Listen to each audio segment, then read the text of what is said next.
Hi, everybody. It is Billy. I hope you're doing great. Nobody is watching right now, but you should be coming in pretty soon. I am just gonna. Hey, Jerry, how are you? Michelle Penman, how are you? I'm here. I'm here. Brian Nickens, how are you? Jerry says, "I'm not. I'm not nobody.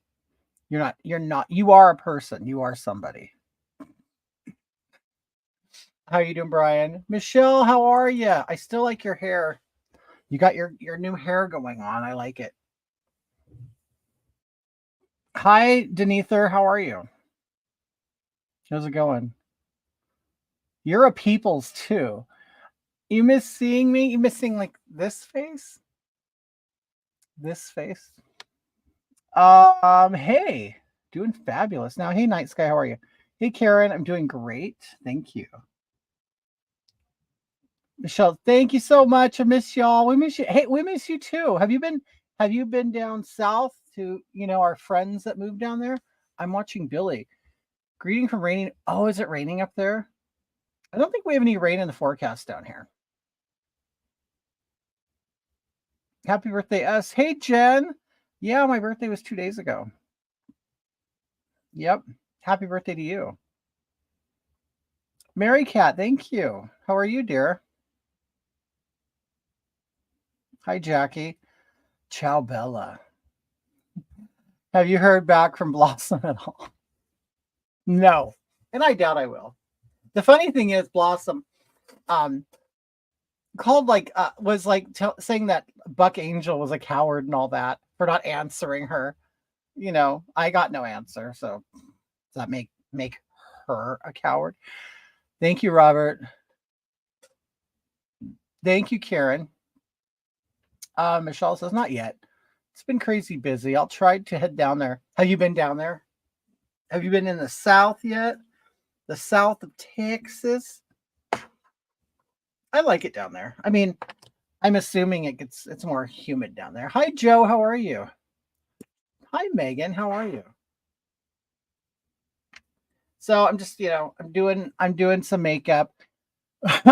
I'm doing makeup because I might have an opportunity to do a show.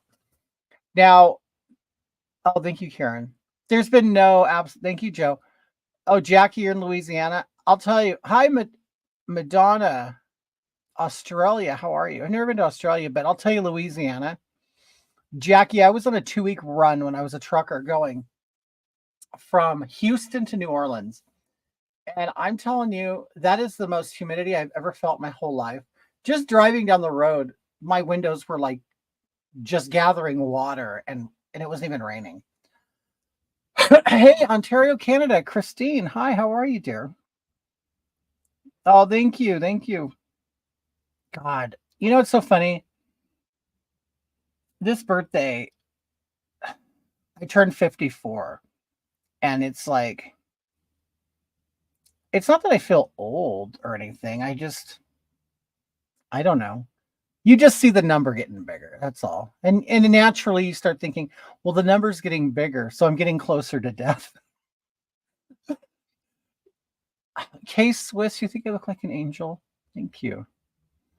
Hey, Georgia. Hey, San Francisco, Andrew. How are you? I really love San Francisco. I hope they, find a way of improving their bad areas, because it really is a. I love San Francisco. I do, and it has such a bad rap right now, but it is pretty. I love San Francisco. Mary Cat, you think I look younger? Yeah, I don't have a filter on either. So yeah, you can see my forehead wrinkles and everything. It's summer here in Australia and it's absolutely horrifically hot and humid. Really, I didn't know it would get humid in Australia. I guess if you live near the coast, huh? My government name is on. Yes, Michelle, it is. Michelle, one thing about you, I didn't realize your last name until like a long time after I knew you. I'm like, what is her last name? Because we're all into Mary Sharon. Oh, thank you, Mary Cat. Hey, Rhonda, how are you? I love San Francisco. We all need to vote and clean this place up, right, Andrew? Me and my friend were I would say recently, I'd say in the summertime we went up there. We went to Oakland. We went up there for a day trip. So we left in the morning and came back at night. We got on a plane, went up to Incognito. You guys, Michelle is Incognito. We went to Oakland. We went there because my friend wanted to shop and wanted some macaroni and cheese from a place in Oakland. And it was really good. I don't know if I'd fly to Oakland for it, but it was pretty good. But I enjoyed the trip. You know, then we Ubered into San Francisco, which we did an escape room, and then we went to Golden Gate Park, which was gorgeous. That was my first time being there. But of course, everybody else was there too, so that wasn't pleasurable. But anywhere in California you go to, it's completely crowded and it ruins the experience. But anyway, yeah. But one thing is, it was a Saturday. To Uber anywhere in San Francisco took like 4 miles, took a half hour. So, LA likes to think they have horrific traffic, but San Francisco has it pretty bad. Okay, I'm putting, glue on my eyebrows. This, believe it or not, makes them stick to your skin. And then you could go over it with makeup and it will look like smooth skin if you do it right. People don't always do it right, so sometimes I can get kind of lumpy. But I do have, because I am old, my eyebrows have thinned out. So now I have thinner eyebrows and I can work with them more. Michelle, have we ever done an escape room? We went with Megan. Hi, Lisa. How are you, dear? I feel like you could do a killer George Santos impersonation. I have like such mixed feelings about this George Santos. I mean, I didn't pay attention to him. People think that all gay people, oh, well, he's gay. You didn't support him. Like, no, I don't care what he does in the bedroom. But anyway, but what I thought it was hilarious that they didn't see him coming. Like, how do you run an election and not do like opposition research and hey, I'm gonna look at this George Santos. I'm gonna get some dirt on him. No one even did it. Like, no one even bothered. The Democrats just let him sail through, even though he was a Republican. I just thought that was really, really weird.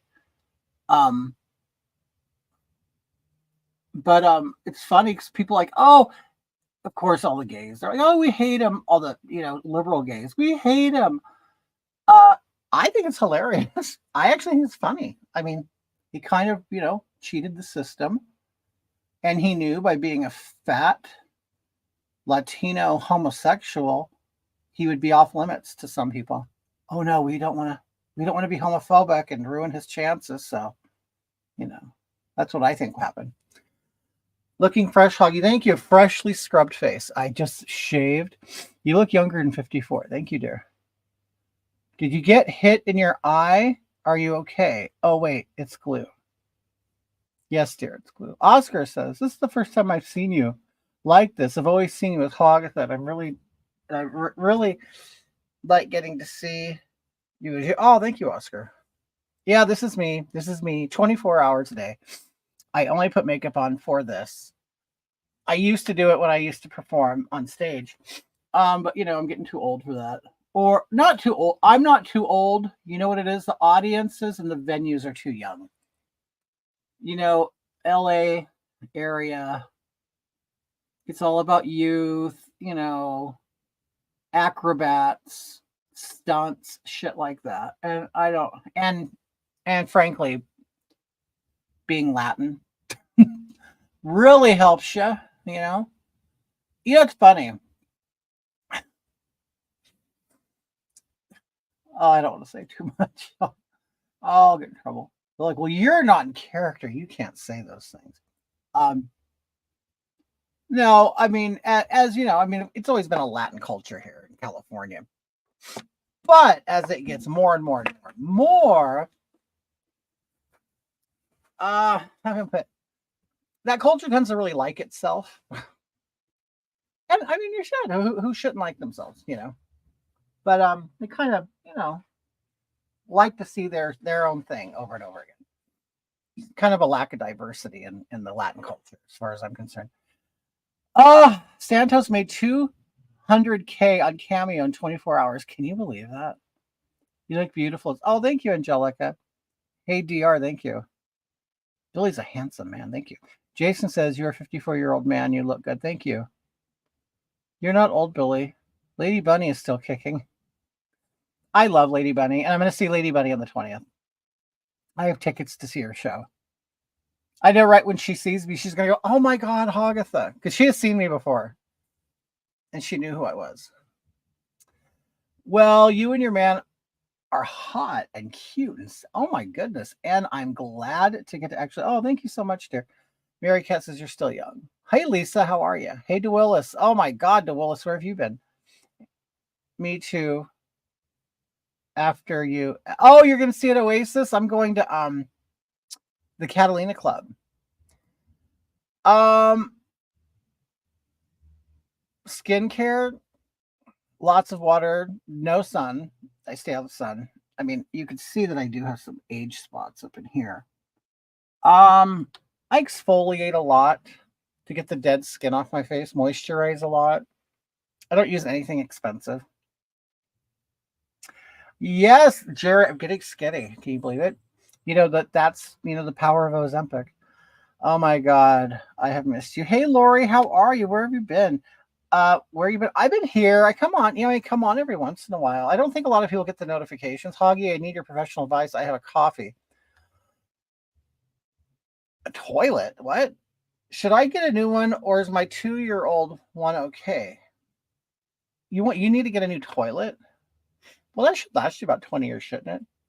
Lady Bunny has great political views. I'll tell you what I love about Bunny. Bunny is not a cult member or loyal to a party. Bunny knows we're all purple. We're different shades of purple. What else? But Bunny also has to walk a tightrope, because the second that community thinks that you're a Nazi, they will completely cancel you. So Bunny is brave. He gets out there and says what he wants, but sometimes has to then be quiet about things, and he's selective. So, I mean, I respect him for that. I get it. You got to put food on the table. And, single man. So, I've looked for you. Are you feeling good? I am. You know what? You guys, after my Hoggy, you look great. Ever since your birthday,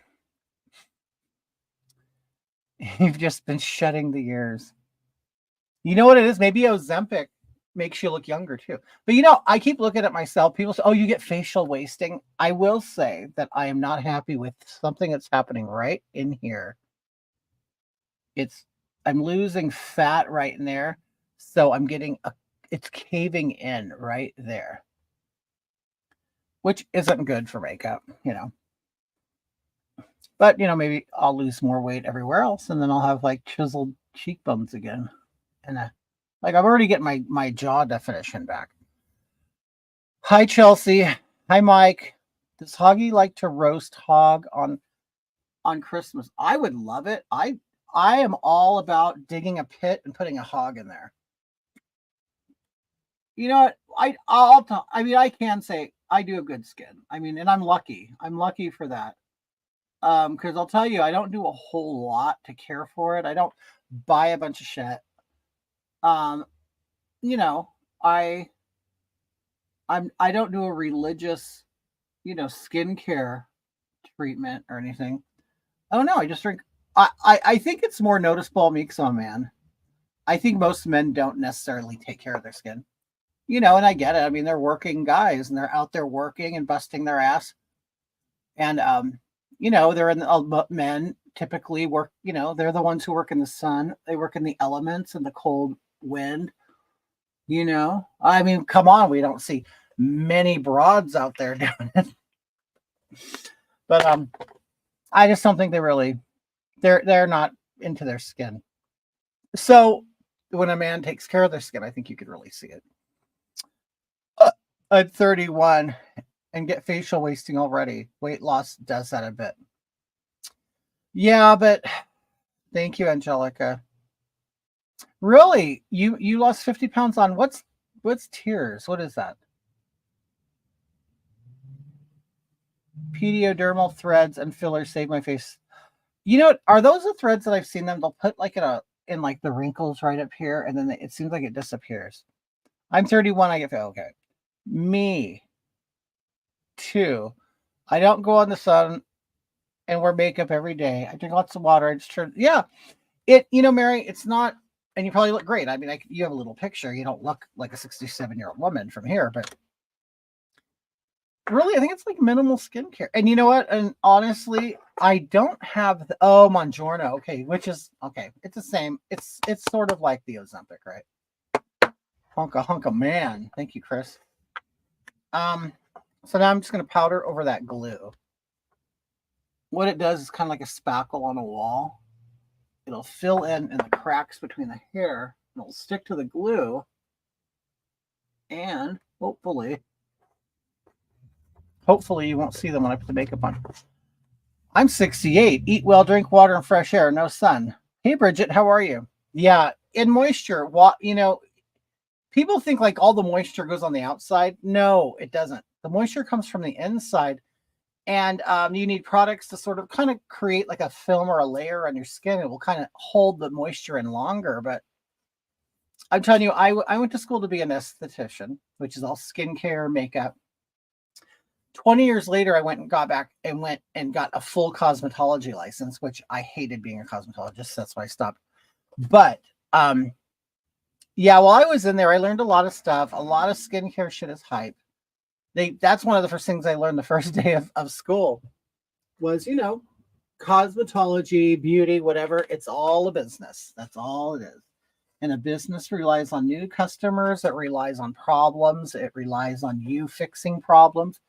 And it's, you don't want people to have good skin when you're an esthetician or a dermatologist. So, you sell them stuff, you sell them procedures. I hate doing hair as well. So itchy. I hated it because once I started doing it, it was a dream of mine that I no longer had. I wasn't no longer that flamboyant 19-year-old homosexual. I was a 40-year-old worn down man. And I just couldn't take the salon setting. I couldn't. Stephanie's the same. Hey there, Brits Adam. How are you? I'm going to start school in February to learn to wax. Oh, so you could do just like classes in specific tasks? Like you're not going to get a license, or do they offer a license in waxing? Okay. This is my color. It's called Female Fair. It's very hard to find now because I think they got rid of the name Female Fair. You got two bad things going on there. Okay, hold on. Let me slap this on real quick. And it's always like my goal is just to do this really quick. Because if I can't, I have to find a quick and easy thing for me to do, or I'll not do it. And this is why you probably haven't seen me a whole lot on camera. On camera, yes, that's Mark back there. Yo, he's Mark today, not Marquina. Plastic surgeons say no to do threads. Why is that? Thanks for reminding me to. Yes, and I'll tell you. Good evening. How was your birthday? My birthday was good. I liked it. We kind of celebrated days before it, but even the day of, it was nice. I'm 40 and stressed, so eek. They used to make me teach a waxing class. Alcohol dehydrates your body, including the skin. That's right, Billy Dean. And this happens every time you drink. When you drink, dehydrating or diuretic effect of alcohol.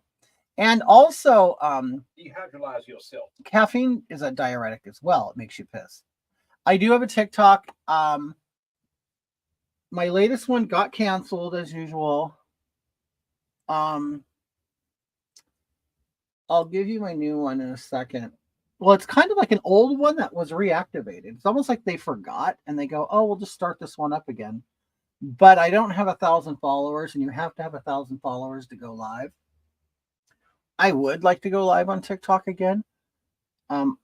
It's fun, and for some reason, people are very generous there. They just love to throw you pennies. So let me see what my TikTok is. Yeah, I'd love to get back up to 1,000 so I can go live again. TikTok. I am on TikTok. It is at Hogatha 64. You probably can't see it. There we go. Hogatha 64. I only have 66 followers right now. Once I get 1,000, I'll go live. He's looking great. Thank you, Lori. I need to have my sexy, gorgeous hog on TikTok. Billy Dean says hi. Hey, gorgeous. Billy Dean, you're going to take my man away. I'm still looking forward to hitting. We should hang out with him and go to Laughlin. I know. We need to go to Laughlin. And drive that awesome Razor he's got. Billy has a Razor? Yeah. Ashley Ann. You guys, that's my niece. Ashley. Hi, Ashley. How's you doing? I saw your Santa Claus pics with the kids. It's cute. Lisa says, hey, Mark. Hey. How you use? How you with girl? Hey, girl. Hey, girl. Look at, I have no eyebrows, huh? How do you not have 1,000 followers? Well, Rick, it's because I've had at least five different TikTok accounts. So what happens is I've had 67,000 and they get lost. All of a sudden they'll drop my account and stuff. Billy Dean says it's a 4-seater Razor, Mark. Holy sheep shit. So I'm the size of 2 men. So there's enough room for all 3 of us. Yeah, I used to have a lot of people on TikTok, and then I don't know, after that first run, TikTok has really been on my ass, and I just don't seem to be able to grow the way I do. I'm doing the best I can, and they came out so good. Hey, Ashley, Grandma said you're going to be down here, and you guys were going to go shopping. I might want to hang out. They want to go to Mark. They're doing they're going to the Mattel warehouse store. The one, it's over in Tippecanoe. Okay, for toys? Yeah, because they now have a litter of kids. I would go if they sold gun parts. And then they're going to go to Crazy Boss, I guess. Well, that might be fun. Yeah. Okay, so I'm just putting on my powder. I'm not my powder. Oh, Like, that's so much work. Hi, Billy. Hey, Mark. Hey, Meg. How are you? You'd have more if you. I know. I keep getting kicked off, and it's not because I'm really doing anything wrong. I love when everybody gets so pressed on your lives on TikTok. No one understands what comedy is. I know. It's like nobody wants to laugh. How's Moshi doing? Moshi's doing great. Come here, Moshi. Moshi, come here. Here's your baby. See, there's the little baby right there. There's the Moshi. Come here, Moshi. Oh, I thought he had a red rocket, but no. There's the Moshi. Moshi. He's a little Oh no, don't get my makeup off. He's a little baby. Oh, that's my baby boy. Baby. That's my baby. Moshi.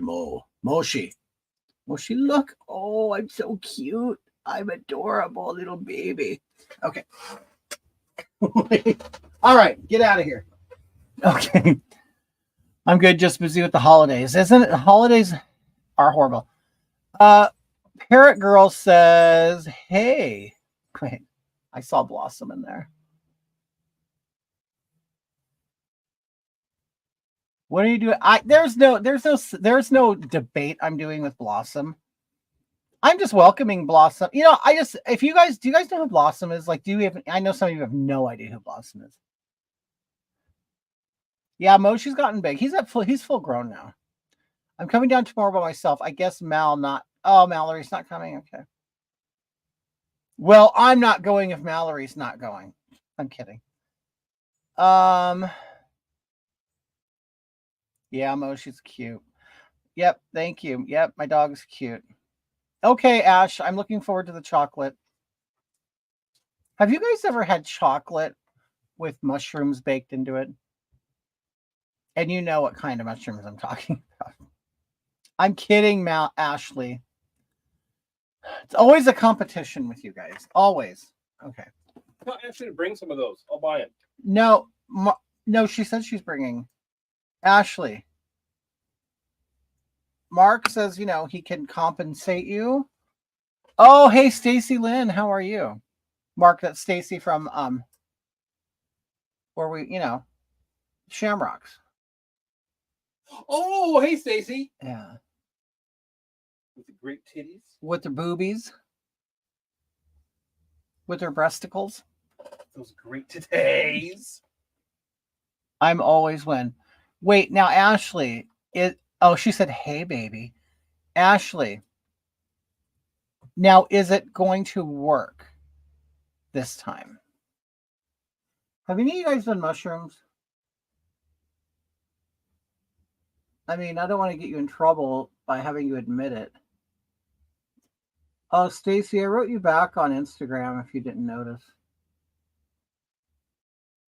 Yeah, we're down to do what you said. What do you have anything in mind as far as food? Ricky Roberts, how are you, dear? But Ashley, is it fresh?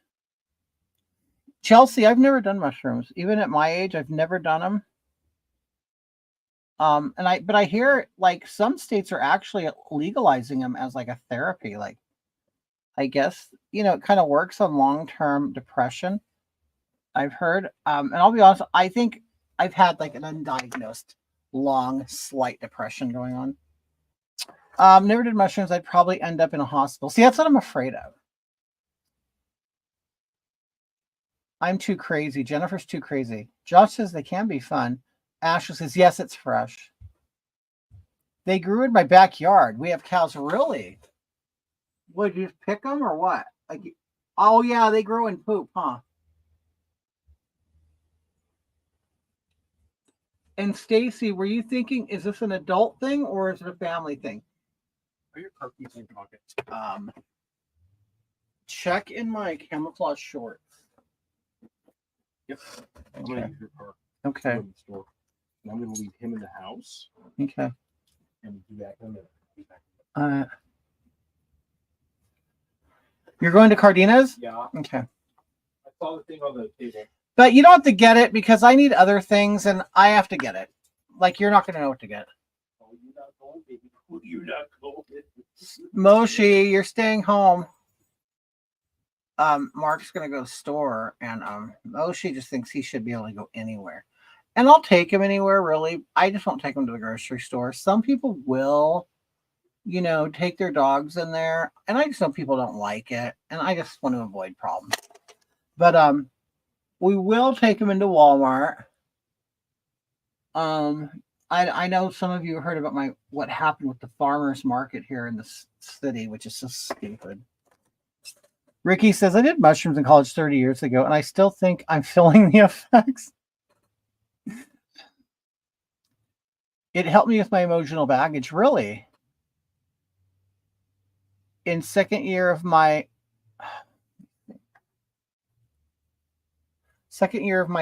uni, my housemate was growing mushroom. It's at university. He was vile. Oh, back knee. He had back knee. Clearer than the farmer's market. Right, yeah. My boy loves to look at tools at Home Depot. Oh, your puppy dog. I want you to do my makeup. Do you want to look like a drag queen, actually?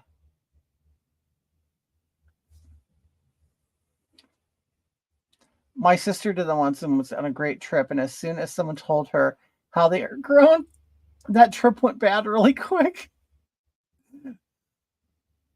Don't just pig out. Mushrooms are fun. They make me fart a lot. Like, is it gonna bother? Like, I'm in my 50s. So, okay, so I'm 54. I'm like, I'm halfway through my life. Well, more. Hardly anybody lives to be 100.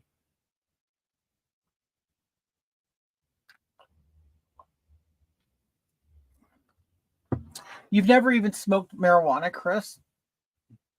Um, like, I'm not one to push this stuff, but I do need marijuana to sleep. And it's not something I enjoy. Like, I smoke it. I don't even enjoy it because I don't, once you've been like smoking weed for 30 years and I have, it's not the same once you've hit the 30th year. Now it's kind of like taking an aspirin to go to bed. Like, I need it to go to bed. Microdose at first. No, you were an athlete. Um, I don't regret using marijuana at all. I do regret my meth use because there's nothing good about it at all. Oh, Lisa, you smoke it for your pain. Yeah. I did the meth for 10 years and it brought nothing but badness. Nothing. I don't know how old you said you were, but I'm 54, dear. I grow them. It's been fun. Why did you stop meth? I stopped it because I could see what it was doing and that I was going nowhere in life. It was very apparent. And I'm like, God. And do you really want to know what I think? I analyzed it, and it wasn't even really that long ago. I was trying to analyze, why did I do it? Like, what, and I analyzed the people around me.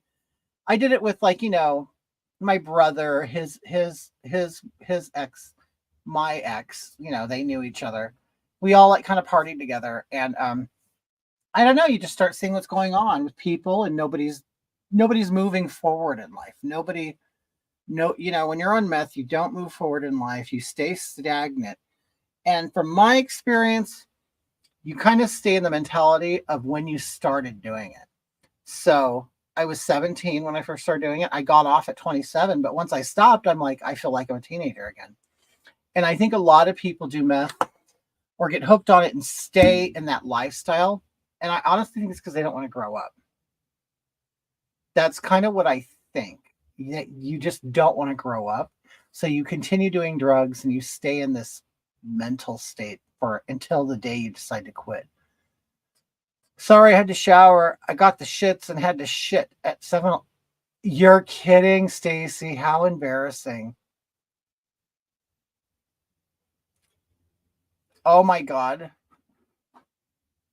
You had to poop at 7-Eleven. Just Mary Jane, nothing else. Yeah, but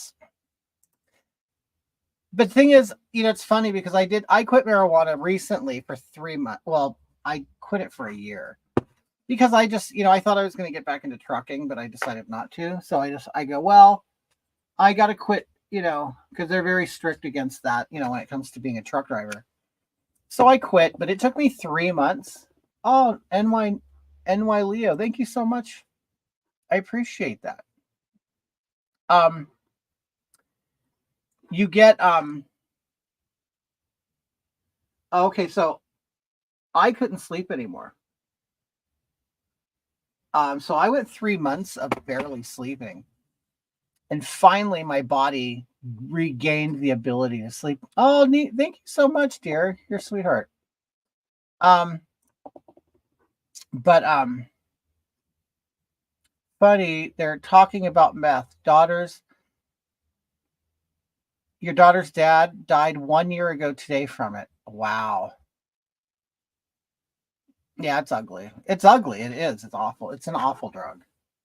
Now, I don't know anything about fentanyl. I don't know if fentanyl is like the meth, like, the 80s, the 80s meth was huge and that's where it exploded. And in our area anyway, they call the Inland Empire of California, but thank you, Cynthia. But yeah, it was tragic. It created.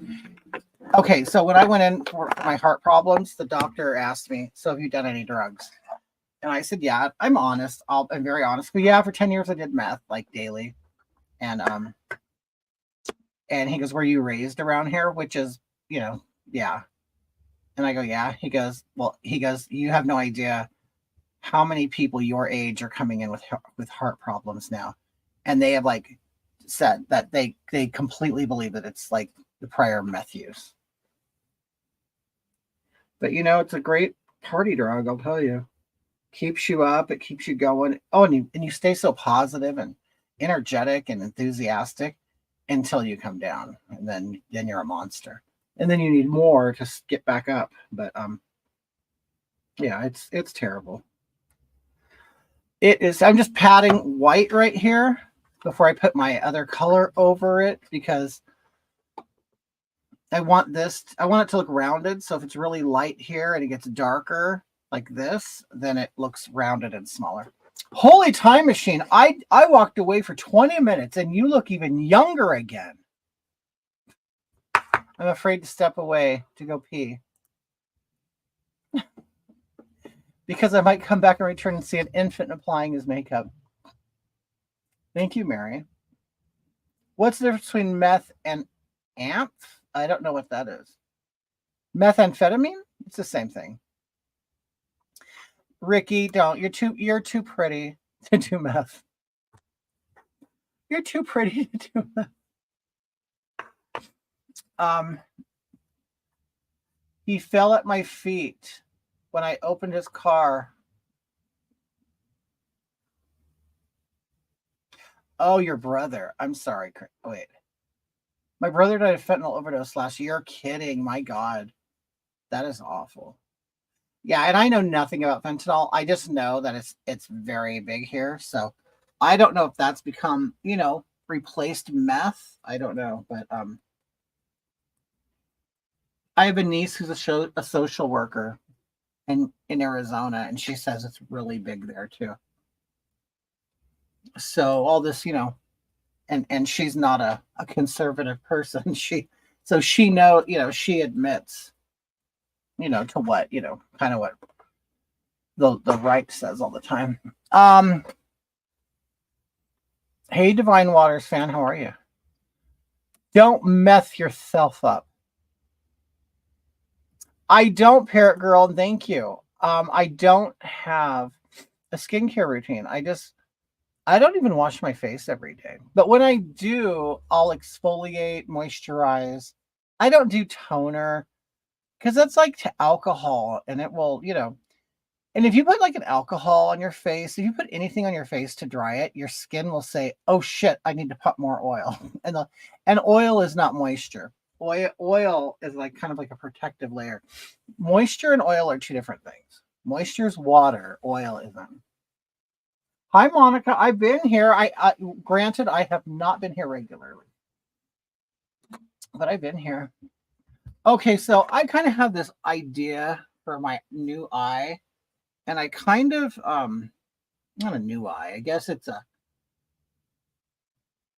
I'm trying to think of a fast, effective way to do my eyeliner, to change the shape of my eyes, and to also aid in the eyeshadow, but to change the shape of it. So I've been looking at online, I've been looking at makeup and stuff, and I'm thinking, well, I wonder if I could do this. So my idea was to just take a black eyeliner and create my eye crease and my eye shape, and then smudge it out, and then see what happens. What about shrooms? I've done shrooms once. I don't know about their effectiveness because I really didn't get much off of it. It's almost like I felt a little kind of a relaxation, but I don't think that they were effective. I use soap and water occasionally. I do too. I'll just use I won't put a bar on my face, but like say I'm in the shower and I'll lather up, and I'll kind of take the lather and I'll do that. But I don't do a lot. I don't put a lot of chemicals or soaps on my face. If I do, it's very diluted. But honestly, like warm water and a washcloth does wonders. It just does. People are looking for a magic in a bottle, and there is no magic in a bottle. Now there's magic at the doctor's office, but not in Ulta, not at Sephora, none of that shit. It's all cosmetic. And anybody who just has a license in cosmetology, they don't have a license to really do something that's going to create a significant change in your face. Because a cosmetology license and even an esthetician license, they only allow you to go so far into the layers of skin. Like, you're technically not even supposed to poke it with a needle. But if you work under the license of a dermatologist, you can. That's why people who work in dermatology office, they can do lancing. They could like get out boils and cysts and things that require you to poke the skin. They can do that under a doctor's license, but not under their own. Wait, what about retinol? I think that stuff works. I sent you a video on Instagram of junkies being filmed with a drone. No way. What? I gotta look at that. We have junkies everywhere here. Like, we'll go down the street and they're just there. There's like apartments down the street. They have like dining room chairs on the sidewalk and they just hang out there. Like, what's so great? This place is a shithole. Like, why do you want to be outside? I mean, I live in a nice area of the city, but once you get out of it, you're like, oh, it's like driving out of the area, and then you drive out and it's like the Michael Jackson Thriller video. With the zombies out walking. It's just, I laugh at it. It's sad as hell, but I have to find some kind of pleasure or I'll die. Okay, wait. So I'm basically going to create, okay. Extend, this. Okay.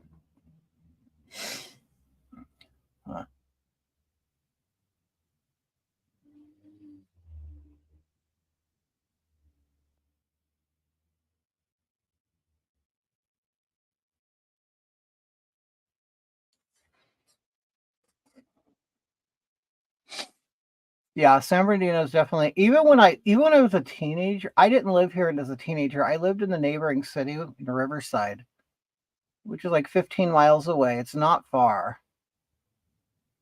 And we used to drive here for drugs in the 80s, so it's always been pretty yep, Pink Pig.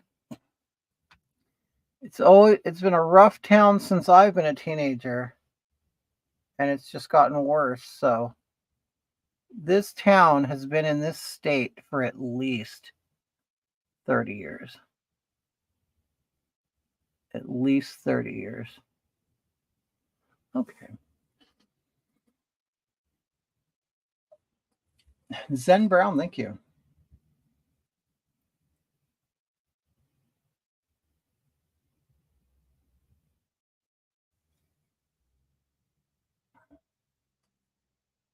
See, I'm trying to find a way to make, see, I already screwed up. I didn't want that up there. Because now that means it'll take away from my eyelid. Okay, let me, that's what I can do.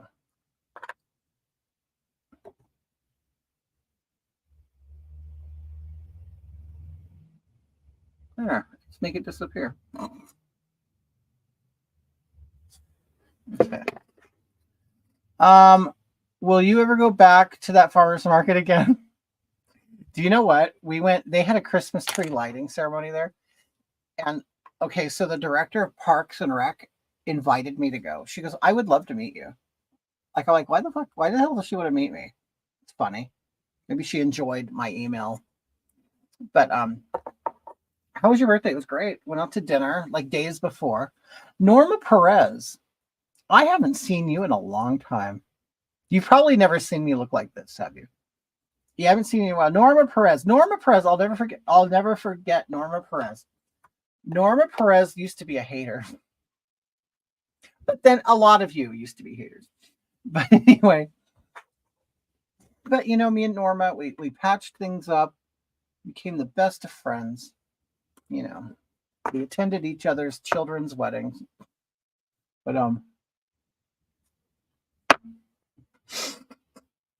yeah, we went out for a nice dinner on my birthday. I enjoyed that. Um,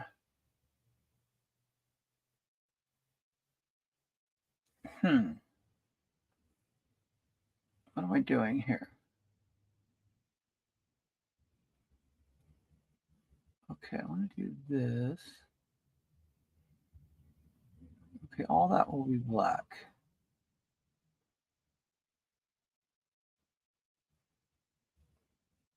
Okay, so all this could be colored in. Oh my gosh, I remember Norma being a hater. Very Clockwork Orange. You know, I'll tell you, I'm not, I like doing makeup. It's just the older I get, the less fun it becomes. And I just want it to become easy and quick. That's what I want.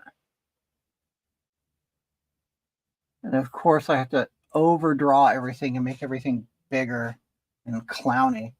No, we didn't. Norma, I thought we were good now. I thought we were the best of friends.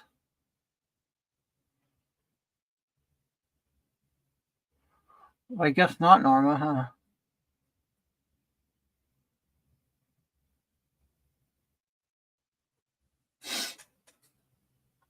Now she says, whatever. Hello, GB. What's that?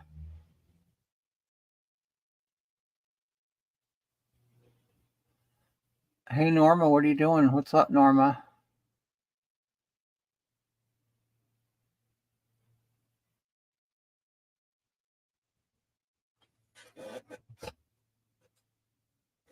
She said, whatever.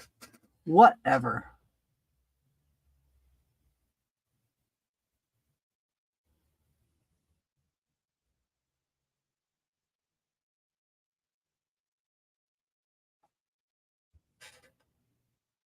Oh, look, it's already, this is higher. This.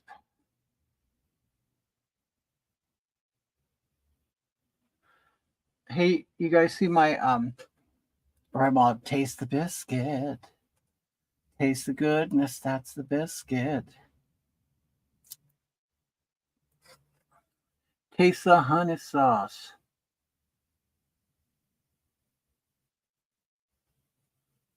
Get that honey sauce on me. I don't like the way it mixes with my mac and cheese. Oh, that broke. It's a very soft pencil. Hey, Billy. Hey, lady. That song has now been stuck in my head since you're live. Do you know? And that thing is old. That's been on the internet a long time. I guess we're just noticing it, huh? Because I went and looked for it. I found a karaoke version of this. Taste the goodness of the biscuit.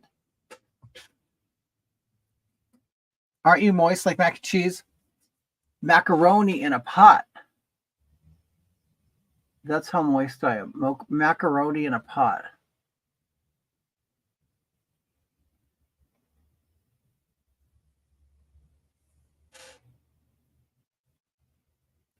Taste the honey sauce. Okay, so I'm going to basically draw this on and then I'll blend it in and see what I got. You know, so a lot of times doing makeup isn't pretty. It's kind of ugly until you get the end.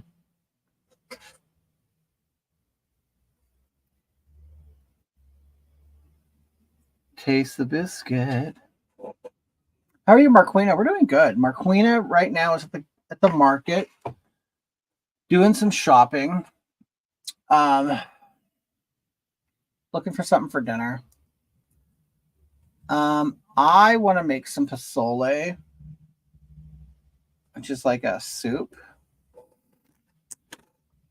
So I gotta get the ingredients for that. We were recently at my friend Mario's house and he made it. He made it with turkey. I'd never had turkey pozole. It was really good. I've been a fan since I stumbled upon you in TikTok 2 years ago. Thank you, Jerry. I want to get back on TikTok. I do. I like TikTok. A lot of people don't like it. I like it. People are generous to me on TikTok. Um, it moves quickly, but also TikTok is also the place where I like experience the most censorship. Um, they don't make it easy. Where's Mario been? Mario has like been banned off of everything, and he's just kind of just sick of the whole thing. It's like he's tired of constantly, creating new accounts, trying to get the followers back. And it's hard. Once your followers are gone, it's hard to find them again. Hey, CJ says, same, I loved it. They got offended easily and kept banning you, right? Yeah, I spent talking about Mario. He does a Friendsgiving every year, and we go to it. So we spent the day after Thanksgiving. We went to his house. He puts on a good. He's good. He's good at holidays. He's a great host. Moshi. Oh, he's growling in his sleep. Okay, so now I'm just kind of using this sponge tip to smudge it. I kind of like the effect. But at the same time, it is time consuming. Long time no see. JC Curtis, how are you doing? I've never heard Moshi growl in his sleep. How funny. Must be having a good dream. Moshi.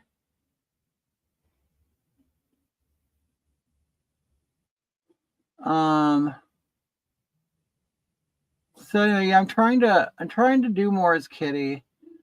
I'm really, I enjoy makeup, and the finished product is usually, good. Can you guys give me 1 second? I gotta see what these are.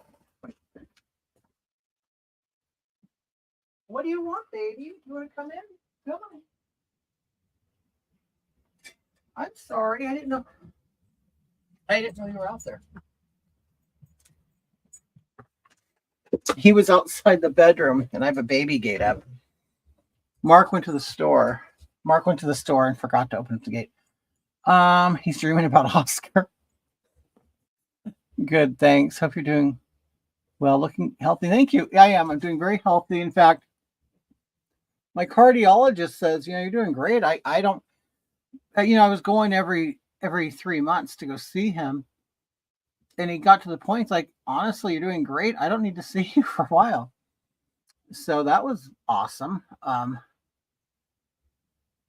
It's funny because after my surgery, I felt great. A couple months later, I felt like shit, like really bad. I didn't feel good. And I'm like, God damn, I'm going to die. Oh, I was looking at life expectancies, I don't know how many of you have had like life-threatening surgeries or conditions or anything, but you tend to do that, or I did anyway. Oh, I'm going to die. I kept looking at my life expectancy, stuff like that. I'm like, this is sick. I was getting kind of morbid with it, but I mean, I think it's natural, isn't it, to do that? So I was convinced I only have 5 years to live. So I'm like, shit, I have 5 years to live. What am I going to do with my 5 years?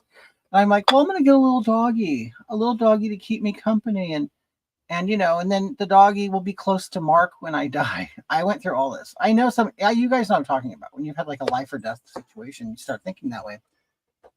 Hold on a minute. I have to make sure the gate's closed. Hold on.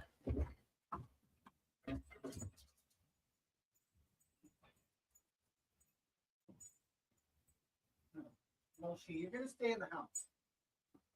Okay. You stay in the house. I don't want you outside. Okay, sorry. I had massive blood loss in 2009. Almost died. Yeah. So I think it's practical to start thinking about your death, you know, and you start thinking about the people you're going to leave behind. So I was going through that and I'm like, I want a little dog to keep me company until I die. And then I go, well, and then plus it'll be something for Mark to comfort Mark. I thought it was a responsible thing to do. But then I get on this new medicine, Entresto, which has been a godsend for me. And my heart was at 5%, and now I'm at 50. And you could really feel that. I now, I no longer want to sit around and do nothing. Because when your heart is bad, you really have no energy. You have like no energy to do anything. And it sucks. Like it's literally like you have a drained battery.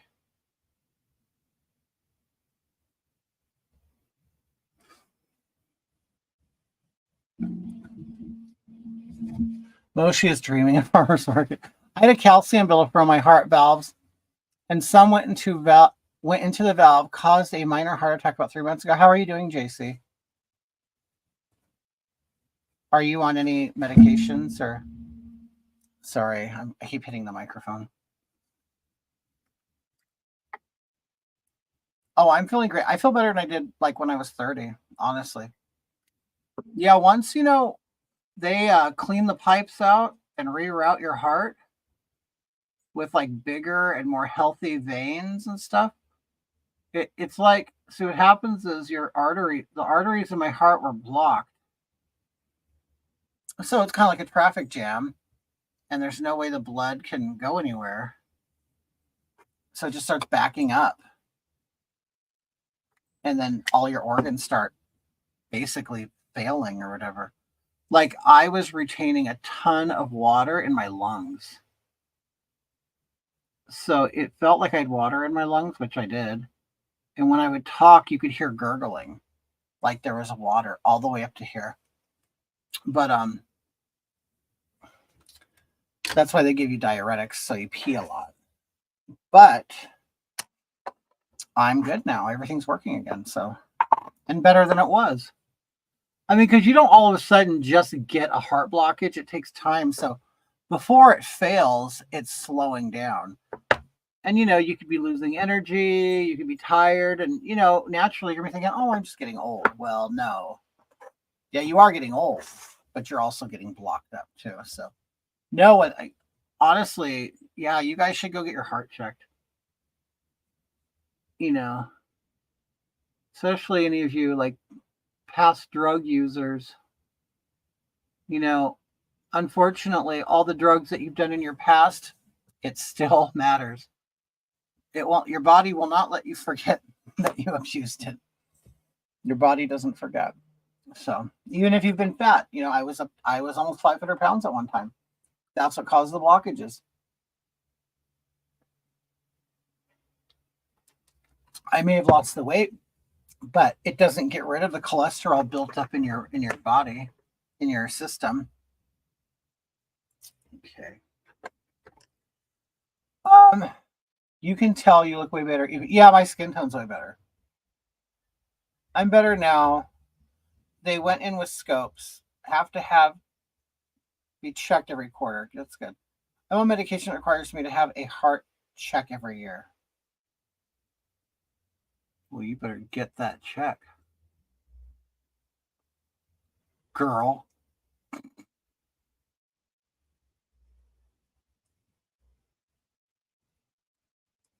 Oh, I don't know. I don't know who watches me on here, but okay, so I might have an opportunity coming up. I posted on Instagram to be on a debate show, and it would require 2 more conservative drag queens, because the way this show does it is they split you up, liberal, conservative, but we're all different. We're all different. We all have, believe in some things or others. I know we're not all 100% one thing, but if you fall right of the center, let me know if you're, like I said, a performer and are interested in being on a show. But, that also means people are going to know what your political beliefs are. And, not everybody is in the position to be so honest.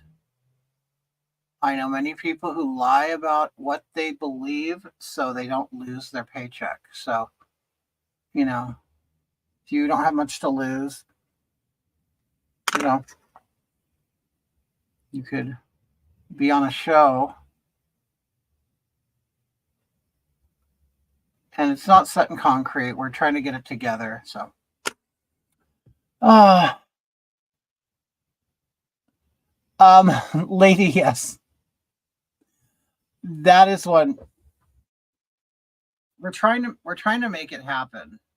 Well, because we noticed, I noticed it's something I'm trying to make happen. And Mario, um, they have hit trans, they've hit gays, they've hit lesbians, hit everybody. They've now hit drag queens. So I'm sure it'd be a fun and entertaining show. Drag queens, when they're in their makeup anyway, tend to be characters and perform and say things, that they wouldn't say out of drag. So Blossom is a bully. That's why I've kind of been yanking her chain because she is a bully. I need to ask you something very important. Can I inbox you later, please? Yeah. Shout out to Chris. He's got a massive sausage and loves the girls because he's got a sweet tooth. So I quit amphetamines abuse after 26 years. My biggest concern is the condition of my heart. What was the most the symptom I had? Well, I was at work and I was running upstairs and I got up there and all of a sudden I couldn't breathe. I'm like, oh my God. And it was as if I was very tired, sweaty. And within a minute it was gone. So I went back to work. But it started affecting my breathing. I got a little bit of a tension, like pain right in here. So that's that. So don't ignore it. I ignored it. I'm off to bed now. It's late. All right, dear. We'll see you later, lady. Hi, Asa Wolf. How are you? Okay, now I'm gonna make a bigger eyelid.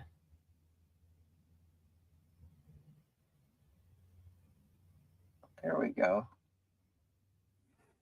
Let's see how I drew that.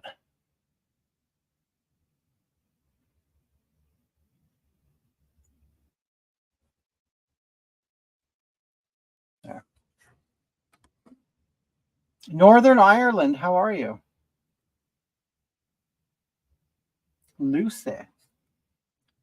It's so funny. I went most of my life being told I'm part Irish. It ends up I'm actually Scottish. After doing the ancestry DNA, I'm actually more Scottish. Never do it.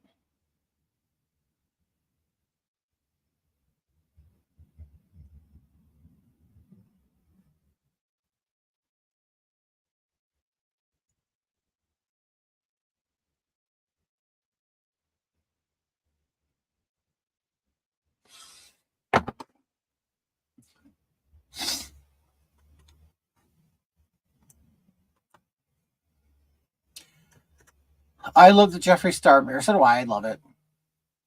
Jerry said Jubilee. That is the idea. Now it's like I said, I haven't been contacted by anybody, but we are trying to make it happen. So yeah, it would be, if it does happen, it would be a Jubilee thing. Middle ground. The thing that Blossom was on.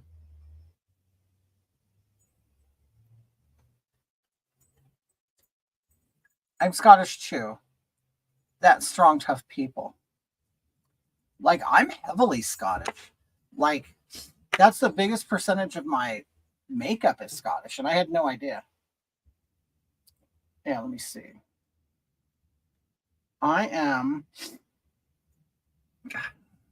Hold on.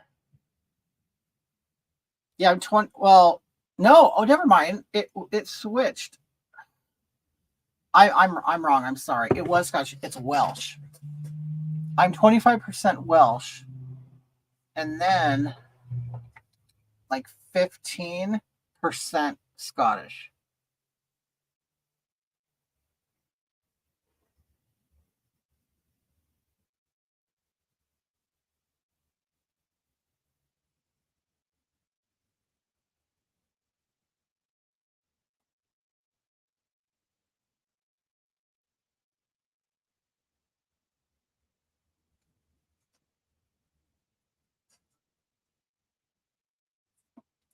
They've been trying to cancel Jeffree Star because he's I mean there's a lot of the gays they've turned on him because they were told to.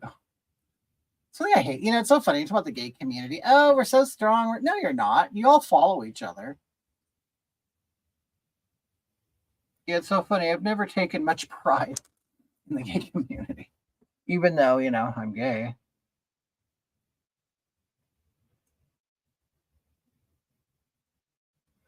Okay, so I'm smudging that line.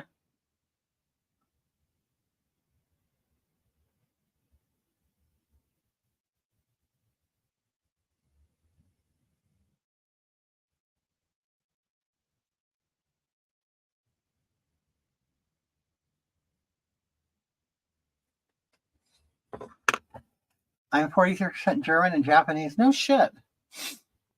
My husband is having a pacemaker. Oh, you know what? That was a consideration. The doctors thought that I would need a pacemaker. But they've changed that. I don't need it now. Yeah, I'm 25% Welsh, 16% Scottish, 15% Portuguese, then the rest 14% Northern European. I guess they haven't decided what I am yet. And 11% Swedish, 7% Irish, and 6% German. I always thought I had more German blood in me. But no. Same thing happened to me with my heart, but instead I had a heart oblation. They burnt your heart. I think I need a defibrillator now. My grandma is German and grandpa's Scottish. What do you think about women who watch gay porn? Is it weird? Well, it depends on how you look at it, I guess. Hold on, you guys. I have to make sure Moshi don't go outside. Here, you know what? I will. Let me leave you with this video. Hold on. So you guys can understand what I'm talking about. Blossom. Here we go. And I'll be right back. I just have to make transformer when she's speaking. Not that. Hold on. I have to make sure Moshi doesn't go out the gate real quick.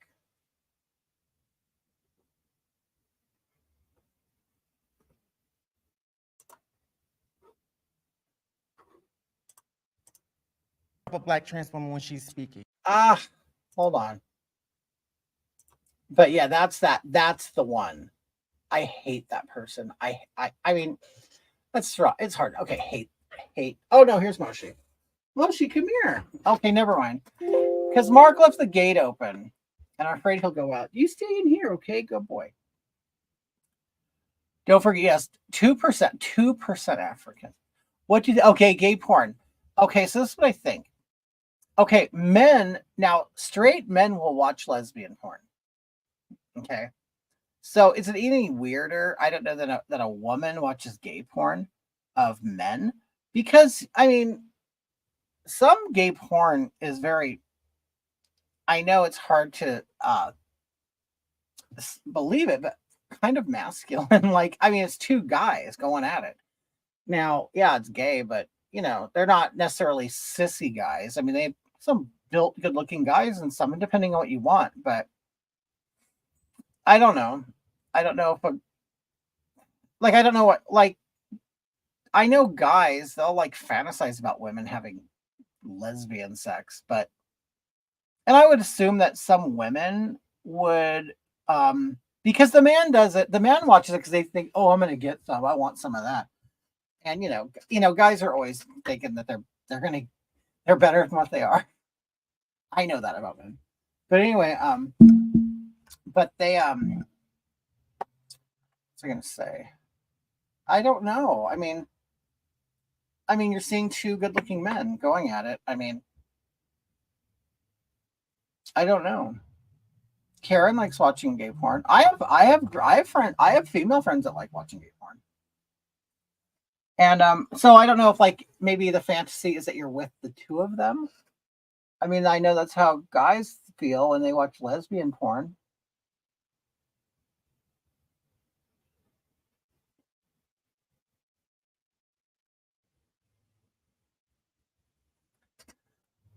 Okay, so now I'm just kind of filling everything with this white. That is like all that. I'm gonna try to make this part of my eyelid, and then I'll put glitter on it and stuff. I'm gonna wear my gray wig. I kind of like wearing the gray wig. But yeah, I do have female friends that do like, and they're heterosexual. They like watching gay porn. I mean, there's some like, kind of really raunchy, fetishy porn, and then there's like some kind of, I guess you call it. I don't know if you'd call it G-rated porn, but I don't know. It's so funny when I was a kid. I mean, I'll admit, I've watched porn from I was a kid. I came across my dad's porn stash. Thank you, Laura. How you doing? I came across my dad's porn stash when I was quite young. Me and my brother did. So we have watched porn since a very young age. And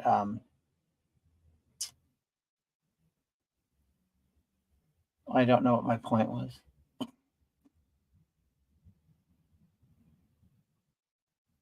Yeah, I mean, I'm not saying it like it's a good thing. It's just what happened. Oh, but even back then, like the boys I knew in school, they liked watching lesbians because they like, what's better than one woman too, right? So I don't know if that's the same philosophy for women, if that's what they're thinking.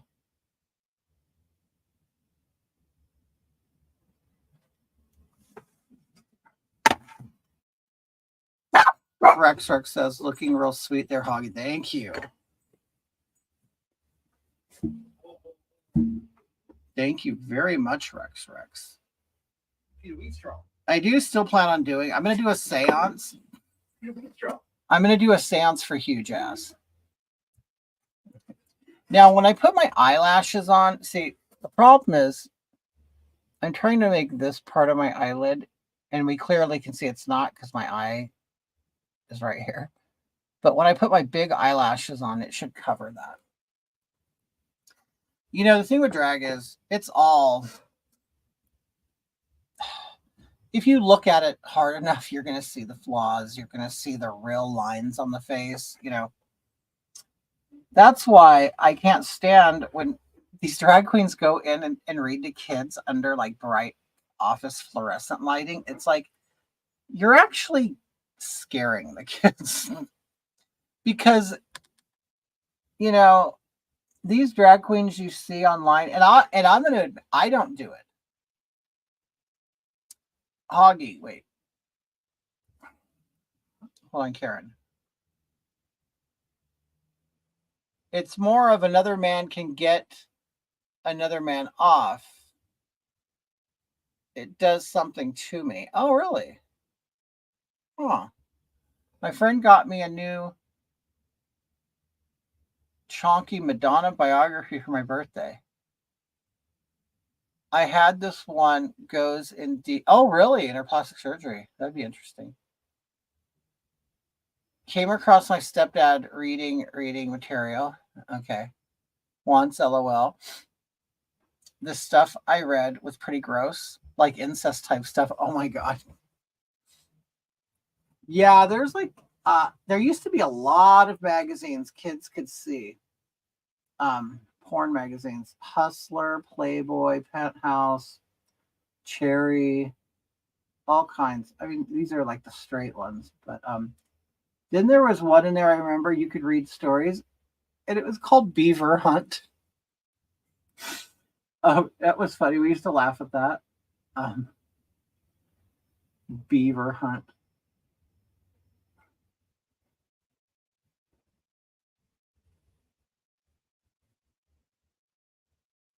And I would read the stories, we'd laugh, but then in the end I'd be like, who wants to read these stories? I want to see the pictures. We're being overshadowed with this Taylor Swift shit. I thought Swifties were anti-bullying. Yikes, being called a freak, a tranny, anti-homophobic slurs, queer. Oh, I do. I agree. I grew up in a time where, queer was a slur. So I just don't understand how people like, oh, I'm queer. Well, you know what? Good. You deserve to be called queer then. I'm embracing it. I'm gonna take it back. I'm gonna make it into a term of endearment. This is all the bullshit they tell themselves. Beaver Hunt LO. Me too. Porn was on regular. You know what, Jerry? That's what I heard. Like, you guys are very much more you don't take quite a moralistic stand on pornography in that country.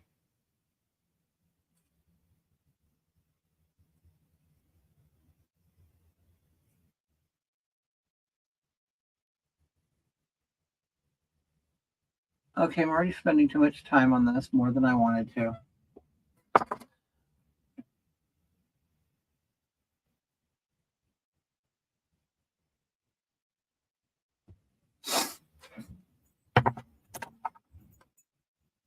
How was the store, Mark?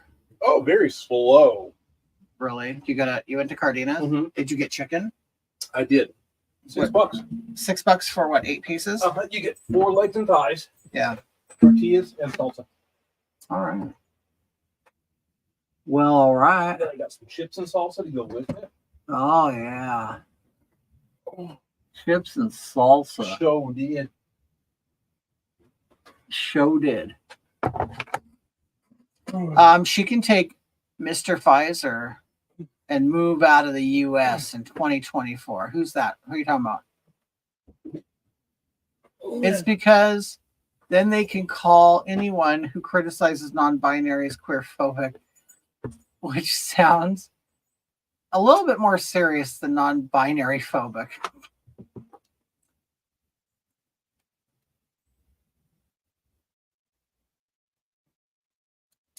Rex says, I've always wondered if straight guys got off on 2 girls together because of the thought that if they were so horny to each other, to do each other, then just imagine how hot. Right. Well, the guy's going to watch it. He naturally thinks that the girls are going to want him. I'm not saying that I've met any delusional gay people, because I definitely have. But there are so many like straight men out there who, you know, the men I'm talking about. They think they can get any woman, and they can't, and they just swear like women want them and everything. It's like, dude, come on. They're usually the same dudes that think that all gay men want them. Like, your mama didn't want you. Like, you'll be shocked. You'll be shocked, dear. You'll be shocked. Not every gay man wants you. And when you tell them that, they get offended. They do, especially some ugly. They get offended when you tell a straight, like, you know, you get around a straight guy and they think you want him and stuff. You're like, honey, you're not even my type. Like, I'm not interested at all. You're not? Well, what's wrong with me? It's funny. Ugly. Yeah. Ugly. Those are the type of men you stay away from. Voting for Trump is the new rebellion against the left. I'm like, what the fuck?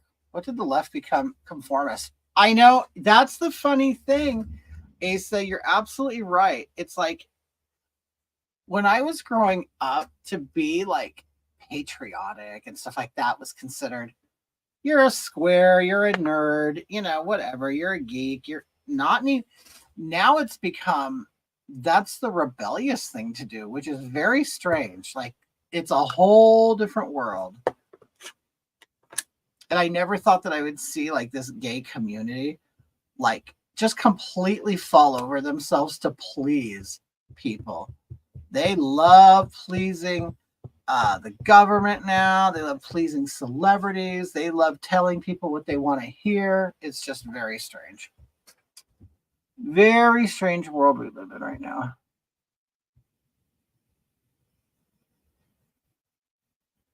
Okay, now I'm kind of redrawing my nose. Populism is the new punk rock, right? Have you heard from the guy who had the CPAP machine in the cabin since? Oh my God. Matt. Yeah. No, we're not going to talk to him anymore. No, he pissed Mark off. No, but I guess he's been like mutual friends that he has with Mark. They've said, oh, Matt's talking shit about you. And it's like, oh my God. These guys. I don't know. He'll regret it. He has no friends.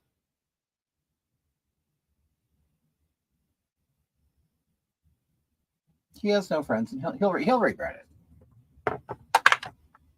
Sitting at home with my dick on hard, so I got Black Book for a freak to call.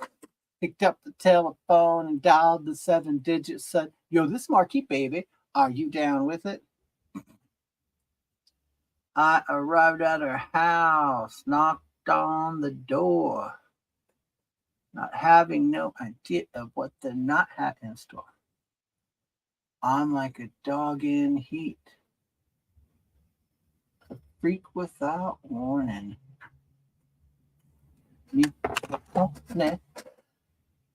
Yes, his name was Matt. Such a rude person. Like, how the hell do you?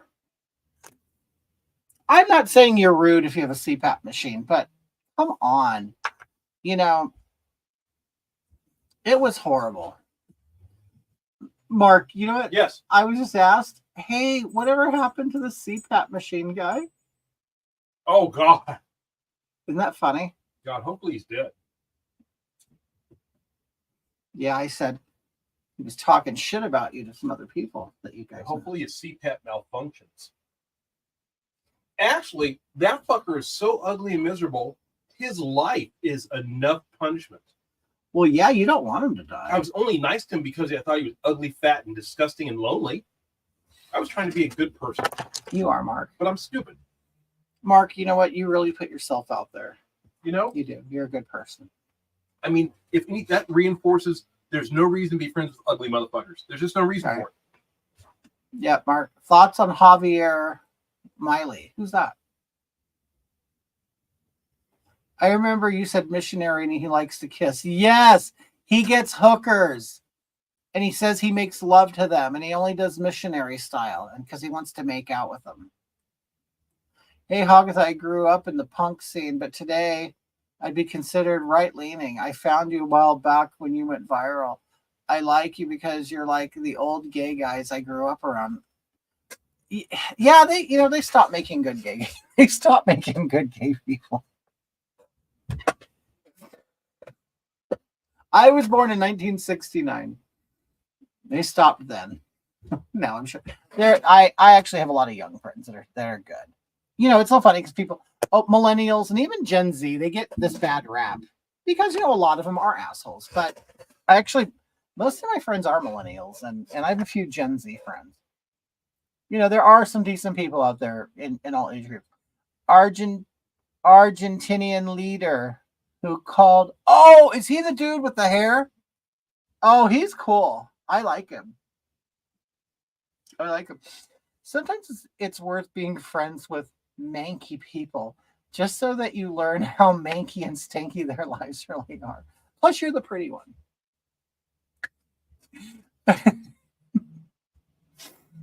Okay, I gotta draw some eyebrows on. Okay, I'll use this brown. The last one I went to, the last content I did with that blonde hair, I sit there and I'll study it, and I'm like, my God, my eyebrows are way too high. Like they look like, I mean, I like a higher arch, but these went way up, and it was ridiculous. I don't know what happened to the cool gay guys. You're absolutely based. Yeah, I don't know what happened to them. You know what it is? They got too much. They were, you know what? They took things too seriously. That's what happened. Okay. They started taking everything too seriously. They're too butthurt. I mean, I admit, it's not easy. It's not always it's not always easy. It's not always easy being a big homo, but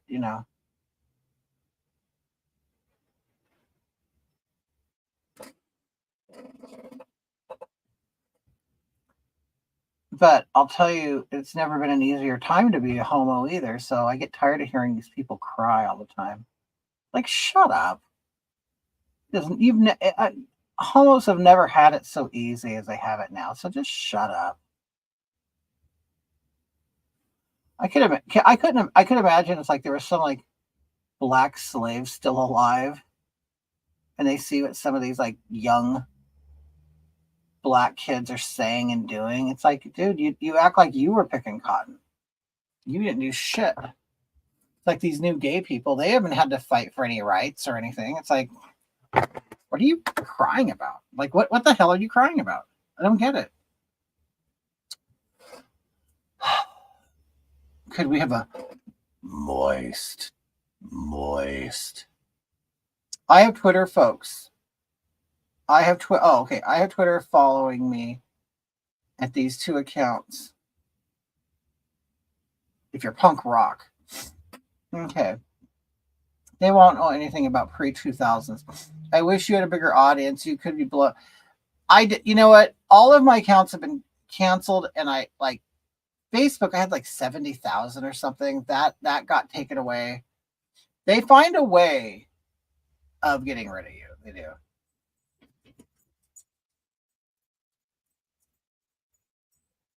Okay, hold on. Let me do this eyebrow real quick.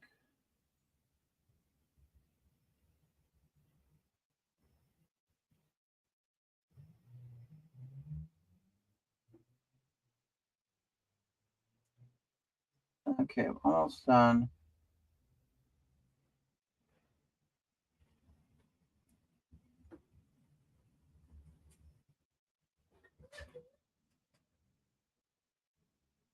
Okay. Me and Mark, we are going on it's not a dinner cruise. It's a harbor light cruise in Newport Beach, California. People who live there, they decorate their yachts and their homes and stuff, and then people, go by on other boats and they look at it all. We're going to be doing that in a couple days. Twitter hates it when I hit 5,000. Cadillac Tramps, punk rock, and the OC was so fun. They don't have to fight Fauci. Yeah, Fauci kind of disappeared, didn't he? Whatever happened to Dr. Fauci?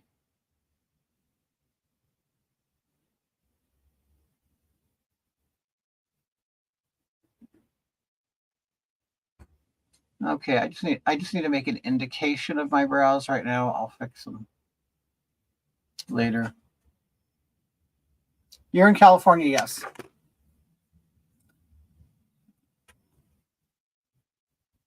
Would you do the Lemon Party podcast? Ben Avery.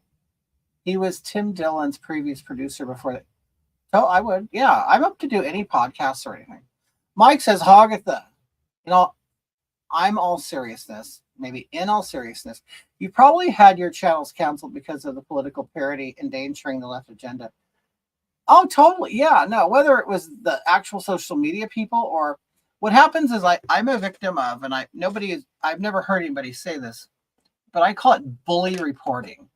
What it is, you'll get a bunch of people, like-minded people in one place, and they all decide, you know what, we're all going to be crybabies, and it's like being internet Karens. You know, they follow you, they watch you, they'll even engage with you, and they'll wait for you to do one little thing that might, maybe be against the standards, or it could be misconstrued as hate or whatever.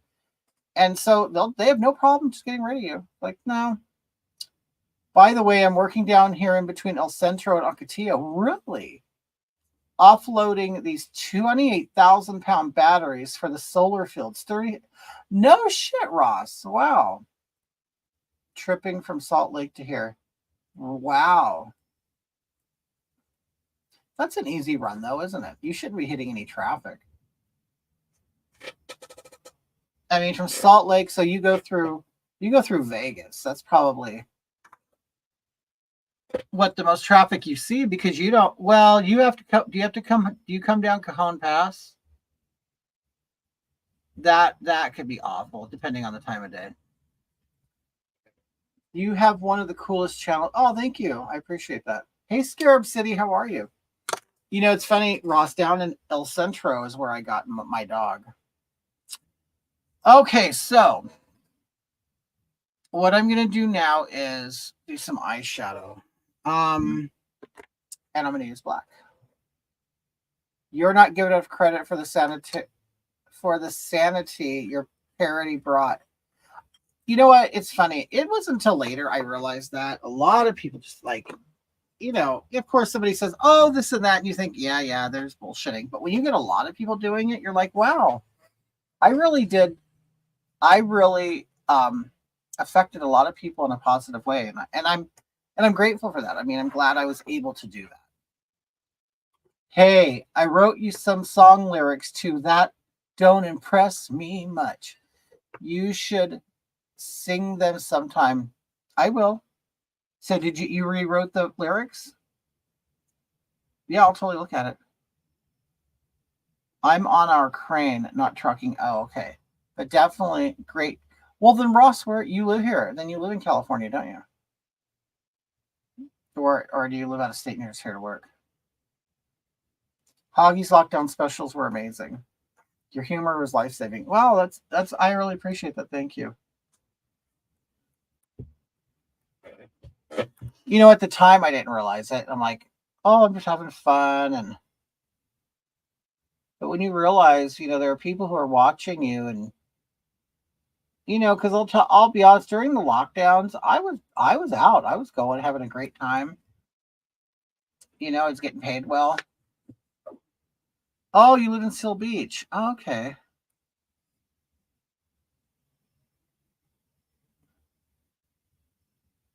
I'm going to a party in Huntington Beach on the 23rd.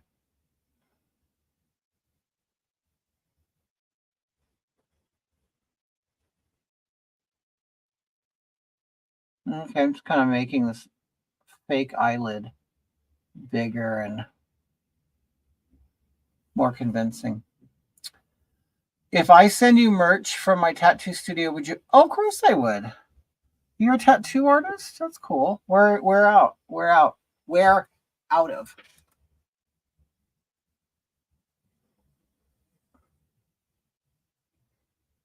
Yeah, I like other people's merch.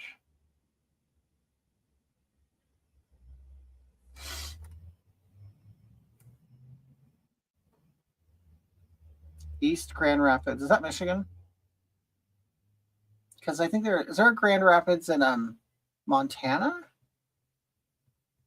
I think there's one in Montana too.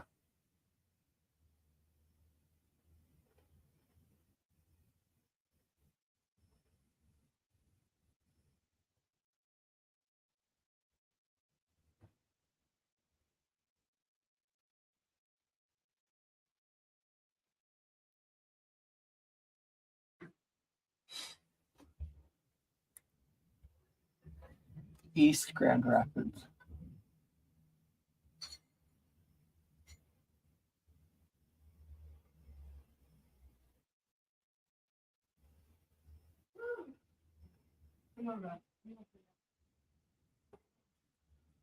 Look up Anakisudo.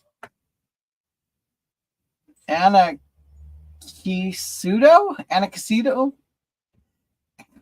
Well, I'm having problems reading right now. Okay, let's see.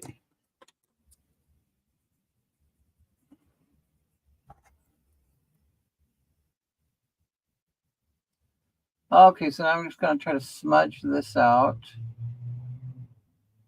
Or blend it, I should say.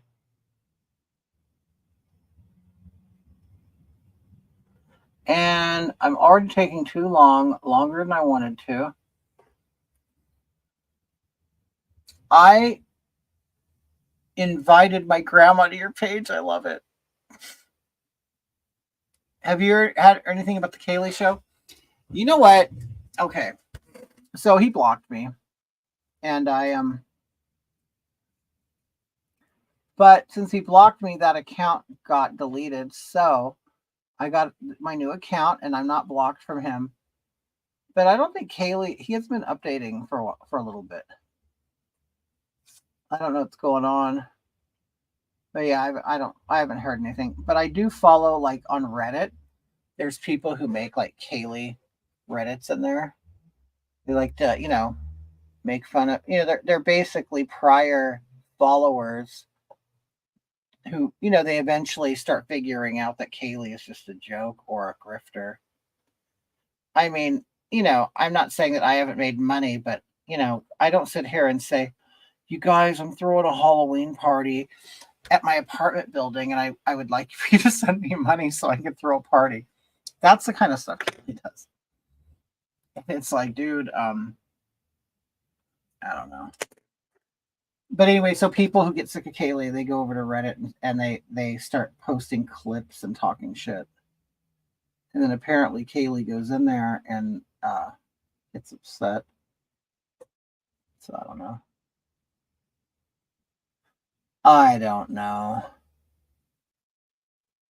But I never once fell for Kaylee. Because I'll tell you, a trans woman, the last thing a trans woman wants to do is to be seen as a man.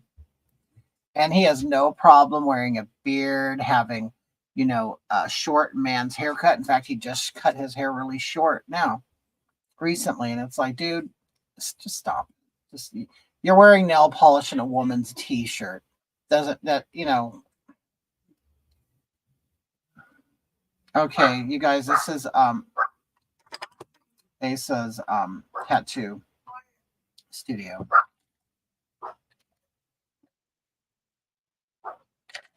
Dante, how are you?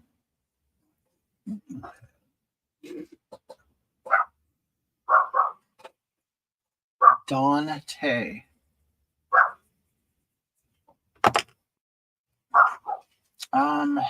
It's already taking too long. See, I've already been here an hour and a half, and I wanted this done within an hour. Great. How about you? I'm doing good, Dante.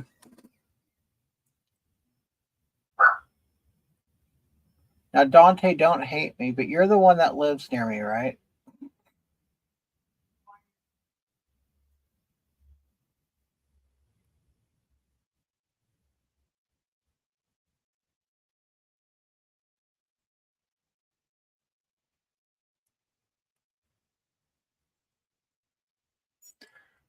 Yes, Dante, did you see the ho ho ho parade?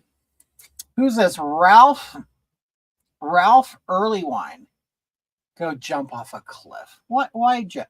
Ralph, why do you want me to jump off a cliff? I really want to know. What did I do to you, dude? Ralph, do you have some kind of beef with me?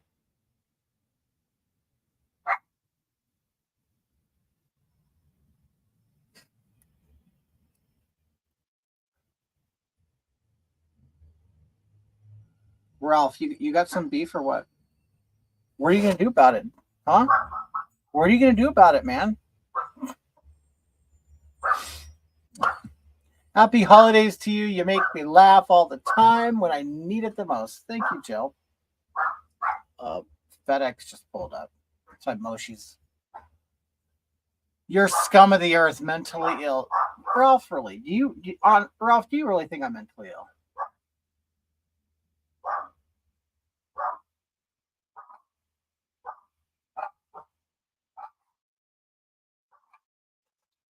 And scum of the earth?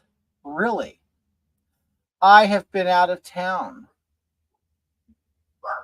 They had a nice one. I didn't get to see it. I forgot. We had we just put a fire in the backyard and just sat around the fire. Ralph says disgusting. I don't see Ralph is on Facebook, Dylan. That's why you can't see it. I get Facebook, Twitter, YouTube, and Twitch when I'm on there. I'll get the messages, but I think only Facebook can see Facebook messages. Only YouTube can see YouTube messages, stuff like that. But Ralph is he's a wonderful gentleman. He's saying that I'm scum of the earth. And you know what, Ralph? I want to talk about this. I really do. I don't want you to see me like that, Ralph. You know, Ralph, we could probably be good friends. So, Ralph, I want to know what's bothering you. Ralph, you know what, Ralph? I'll be a good friend to you, even though you're not a friend to me. How about that?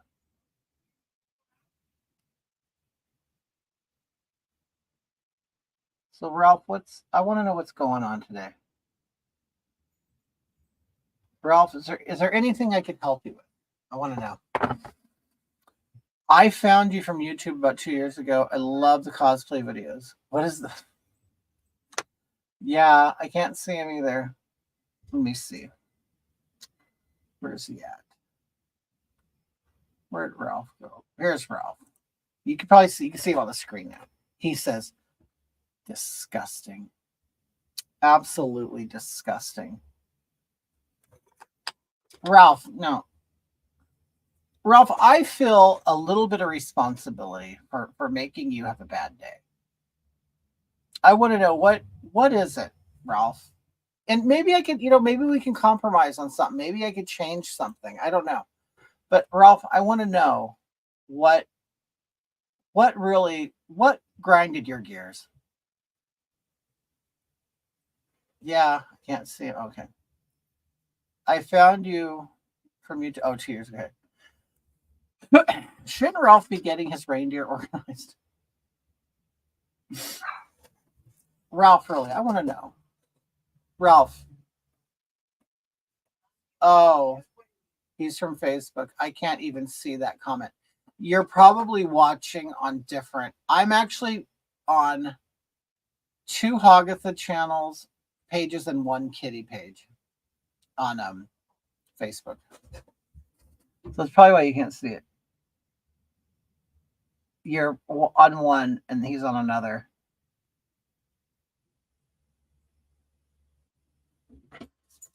Oh, she just walked in. He came in. I have a doggy door in my window.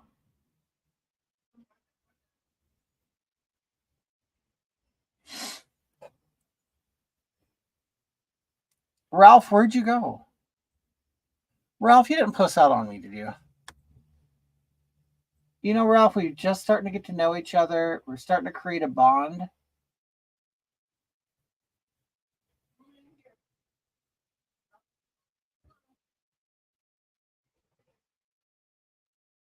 Ralph, you know what? You don't know what could have been between us. I've been following you for a while, LOL. Then remembered, I haven't seen you in a while. Been super busy with animals. And the next day you popped up on page. Awesome, Stacy.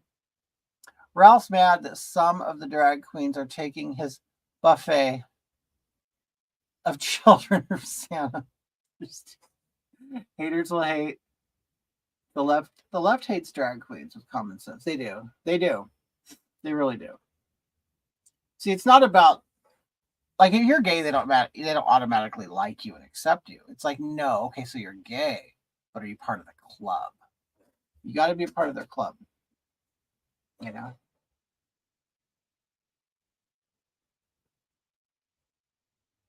gotta be part of the club. And you know what? I've been a part of that club. And you know what? It's not that great. The club isn't that great. We'll see. I've never done my makeup like this. This is coming out differently. I can't go too crazy on my eyelids because I already have big eyelids, and then I start getting everything out of proportion. And the proportion is really important when you do this.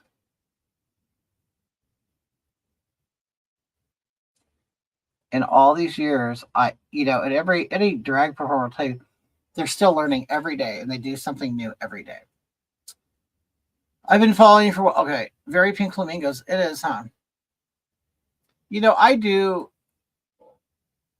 I do believe that I could, with some practice and time, I could do like a really good divine impersonation. I think I could. Now, would I look completely like Divine? No. But because Divine has a fatter, more feminine face than me. And a lot of times, just what nature gave you helps. Because not everything can be created with makeup, but yeah, he had a much softer face than me. You're missing the Filoni nipples. You spoken up against the groomers bringing their kids to drag queen events. Yes, I did. In fact, I did it before Gays Against Groomers. I'll be honest about it. Gays Against Groomer kind of conveniently showed up.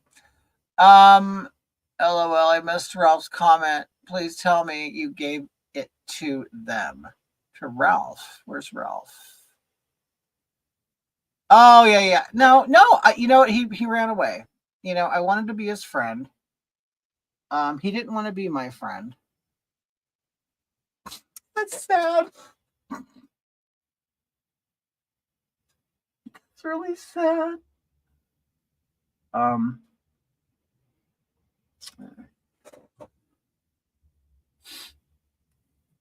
Okay, I got the general direction of where my eyes will go, so I like what's going on.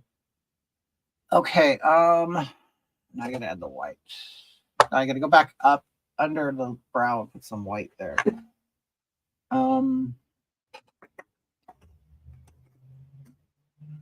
You'll get through this together, right? I don't know. I try to be a good citizen. I try to be a good man, a good friend.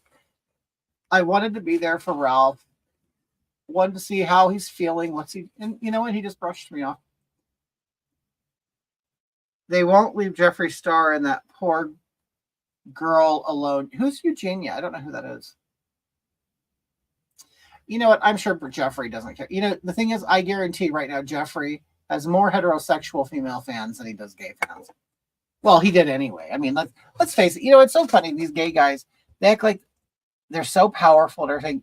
You're such a minority. Like, in this grand scheme of things, you're not shit. I mean, and I know that. I know that as a gay person. I'm not shit. There's not a whole lot of us. And it's not like I even need a lot of us. It's like I don't look for some kind of tribe or group to be a part of. But it's like, I don't know. So, yeah, Jeffree don't need the gay money. He gets straight money, so he don't care. My husband is Christian, and he don't like this new thing with the gays because nowadays, and bringing children in involved. I told him you was not like that, and that you were speaking up for the others and kids. He shuts right up. He shuts up right then and there.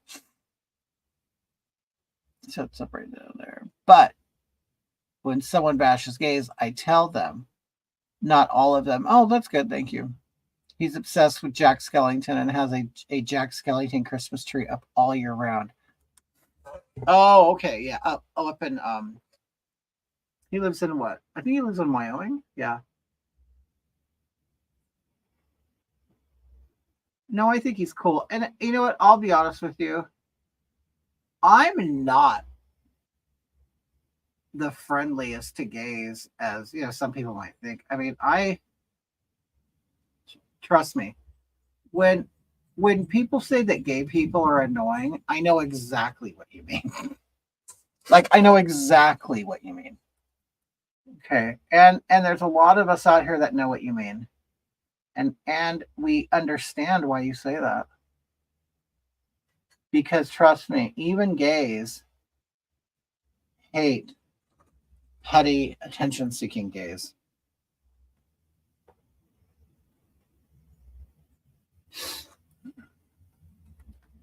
Okay, here we go.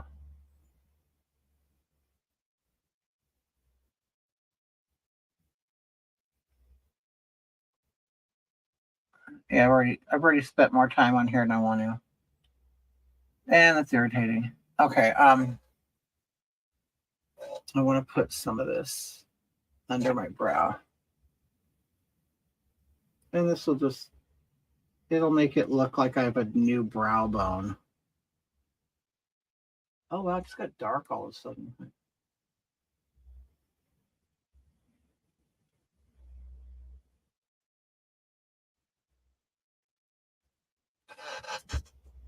Okay. And it will also help shaping your brow too. Sometimes you could draw it a little messed up. Like I made it really thick over here, so you can kind of. That's like the idea of getting like kind of like a thick stage makeup because it'll just cover up anything. But a lot of guys they find that the stage makeup won't cover their beard. I'm lucky because all of my beard hair has gone gray, most of it. So when I shave, I have a baby face. I don't have like a shadow anymore. A lot of guys, especially like Latino guys with dark hair, they'll continue having a shadow on their face. And when you put makeup over it, it turns the area like a blue color. And this could actually help a lot of like there's a lot of women who have discoloration, like with diabetes and stuff. If you use a peach or an orange color pigment, I've even seen people use lipstick and they color it. They color it. They put the orange on and then they put powder on and they put their makeup over it and then their skin looks all even and flawless. Okay. Oh, I like that. Eugenia Coonley is being productive by Jeffree Star. She doesn't really have an eating disorder. Jeffree would have said something since she's living with them.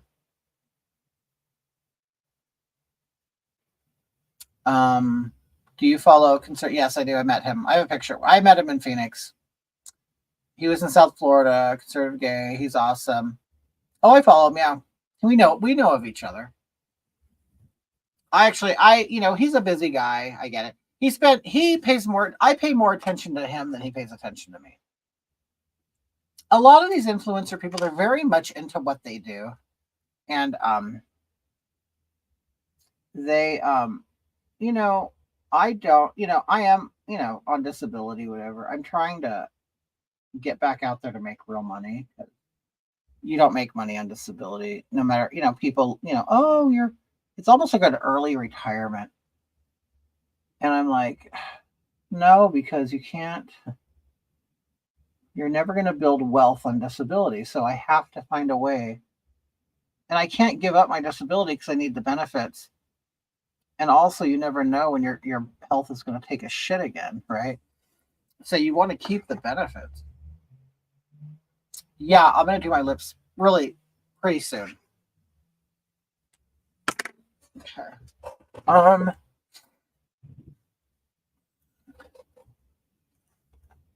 Jeffrey gifts himself on TikTok. Are you serious? Like, I want to know. Like, hi, wheelchair girl.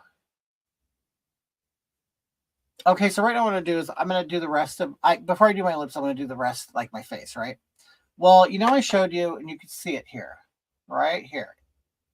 I call it facial wasting. Um, which was typically something guys with AIDS have. Their face starts all the fat starts leaving. So I'm getting this divot right here. And I do notice it on a lot of men of my age who lose weight. So what I'm going to do is so the people on camera won't see it. I just add it. You basically in the hole you add white. Okay. And I'll do it on the other side. And of course, in person, if you're looking at me, you'll see the indentation still. But on camera and in pictures, this tricks you to think this area is elevated, which is the whole idea between contouring and highlighting. I want you to think that this is not sunken in. So when something's light, more light hits it and reflects off it, and it'll give a fullness effect. Oh, thank you, Will Chirko. I stay away woke YouTube channels. I can't stand Rory. I don't know who that is. I'll tell you, I don't pay attention to I don't know if it's just me in what I do, but you know what? A lot of times I try to stay away from other people's content. Some people, not everybody, because I don't want maybe something to rub off on me and then I do something similar, if that makes sense.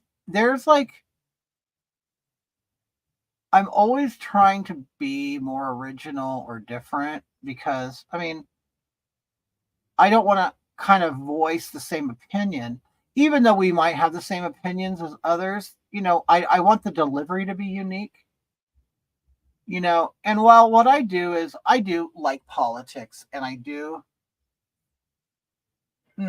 what I do bleeds over into politics but what I do is mostly cultural. Like I attack culture. I attack politics through culture.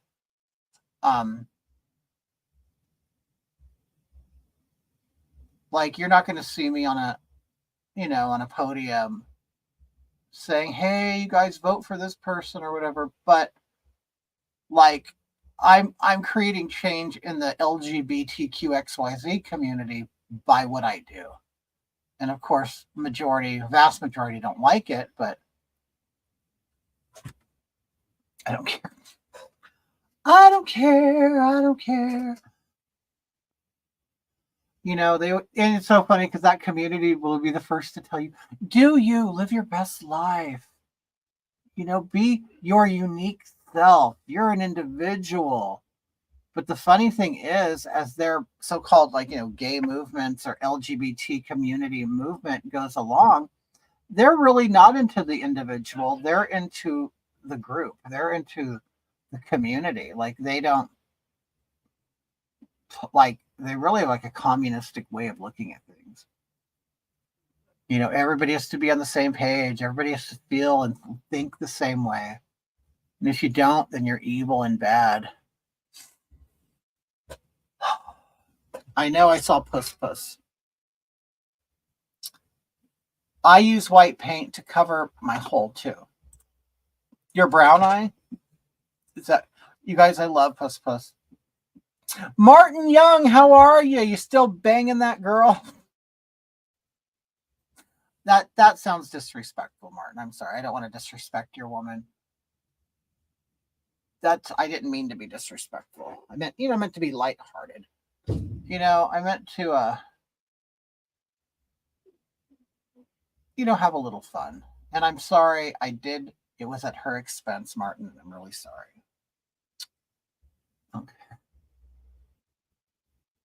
Okay, and then I put the lighter like on the high points.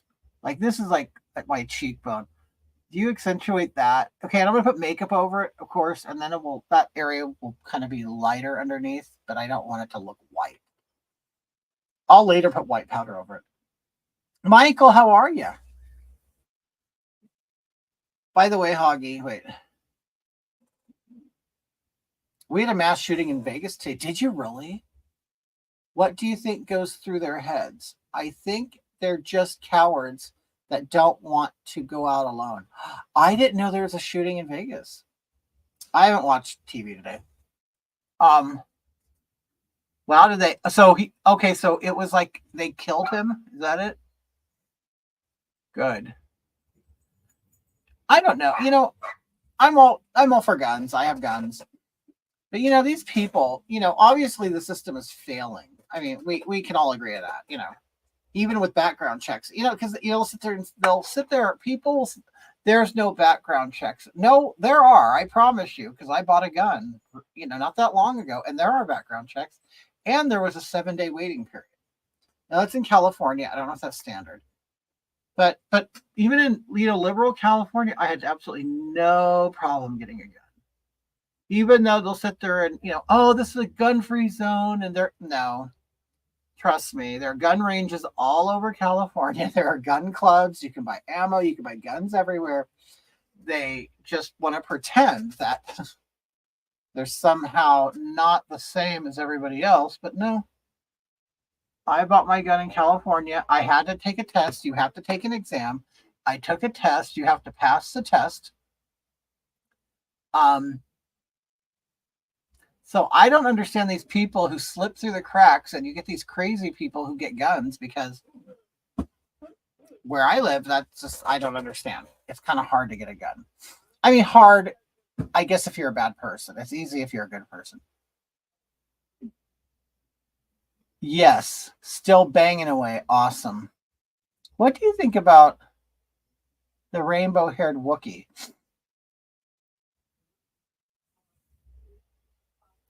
That name looks and sounds familiar.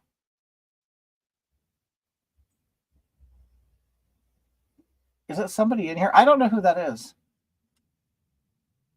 So where was the shooting? Oh, it was on a school campus? Yes, still banging away. Was it a math gun test? No. Safety test. They want, you basically look at a book and everything, and then you study it, and then you take a test. It wasn't math. I would have failed. I'm horrible at math. Horrible. Okay, let me hurry up and put on this shit.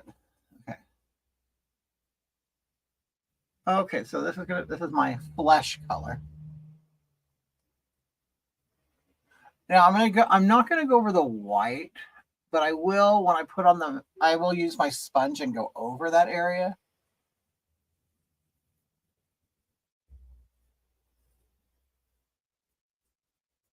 Okay.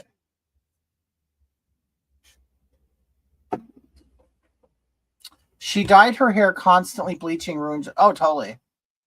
Do you know I bleached when I was in high school? I used to have crazy color hair and stuff, and I bleached my hair so much that I got scabs on my scalp, and all my hair, like chunks of it, started falling out, and I got scabs, like bloody scabs, because I wanted white hair, like completely white hair. Well, that's very hard to do. In one setting, if you had black in your hair, like, 'cause I used to dye my hair black all the time, black or red. Like, my mother never allowed me to do like a crazy color. So I would like dye my hair black or a very dark brown. And then we had these mousses by Revlon called Colorific. And you could put like these these colors in your hair, and they'd wash out. So I would do that. But, then I got to a place where I wanted to do blonde. And I go, I want it platinum blonde. Oh, you know what? Because I was going to Madonna's Blonde Ambition tour.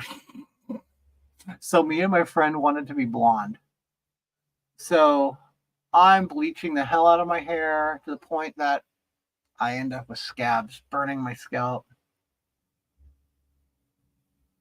Okay, so I'm lightly going over the white area with the makeup that's on the sponge.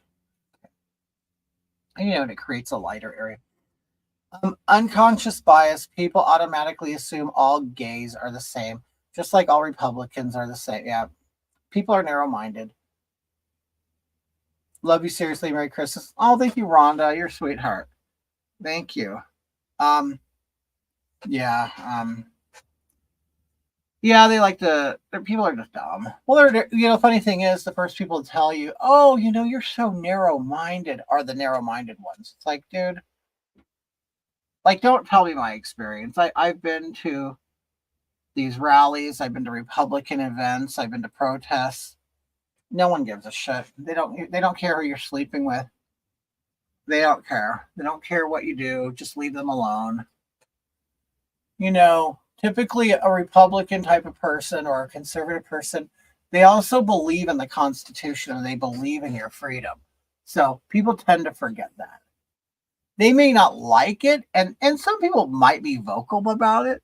Like one of the things that bugs me, but it's just life. I people tend to say things like, especially, well, Republicans or conservative types, and they're like, I don't necessarily agree with your lifestyle, but you're free to do what you want, but my God says you're going to hell unless you ask for forgiveness. That's a very typical Republican conservative thing to say. They'll say it in some fashion, some way.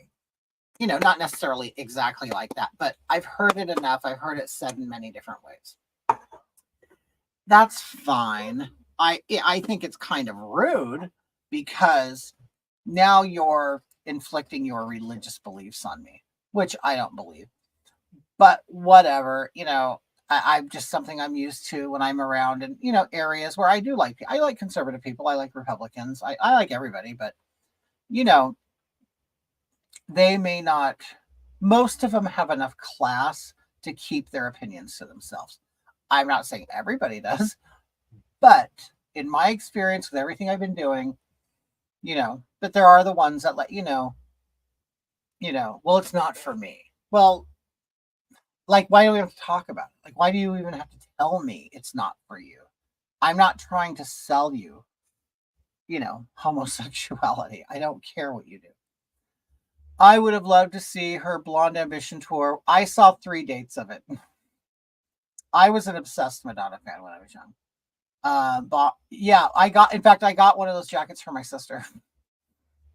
I was too big. Yeah, it's one thing back then, especially. You go to a tour and, you didn't find fat concert shirts.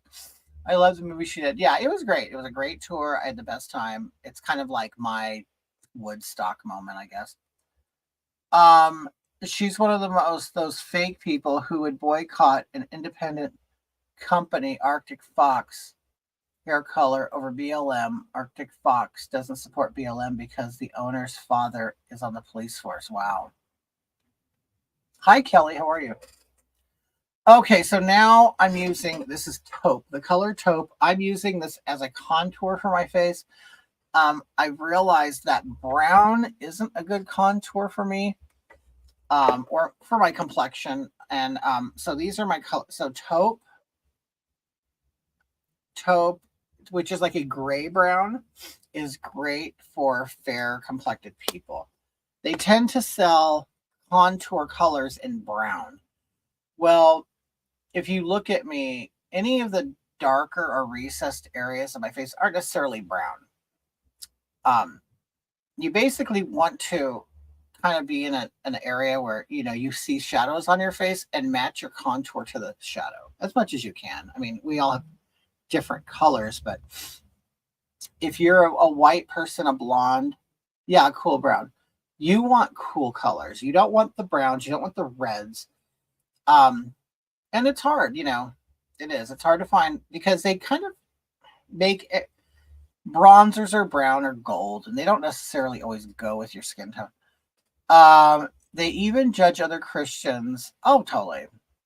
from not judging like what they do, constantly telling them it's my job to judge others, and it's not your job to judge others either. But it don't matter because they pick the Bible apart. Yeah, and to me, those are people who they're Christian for sport. You know what I mean? Like they can't wait to get into the Bible and look up a scripture to prove them right and you wrong. And the funny thing is, I'm not even a Christian person. I mean, I was raised a Christian. I mean, of course, I live in America, so we're kind of cultural Christians. But we did go to church on Sundays. We went to events and stuff. But I'm not. I don't go to church. I don't. So a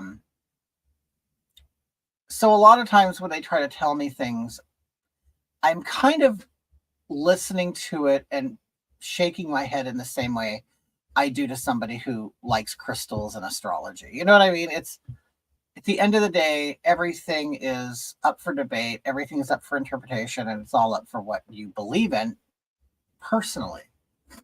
I mean, how long has the world been here? Christianity is like the newest religion. I guess Mormonism and Dianetics might be. But,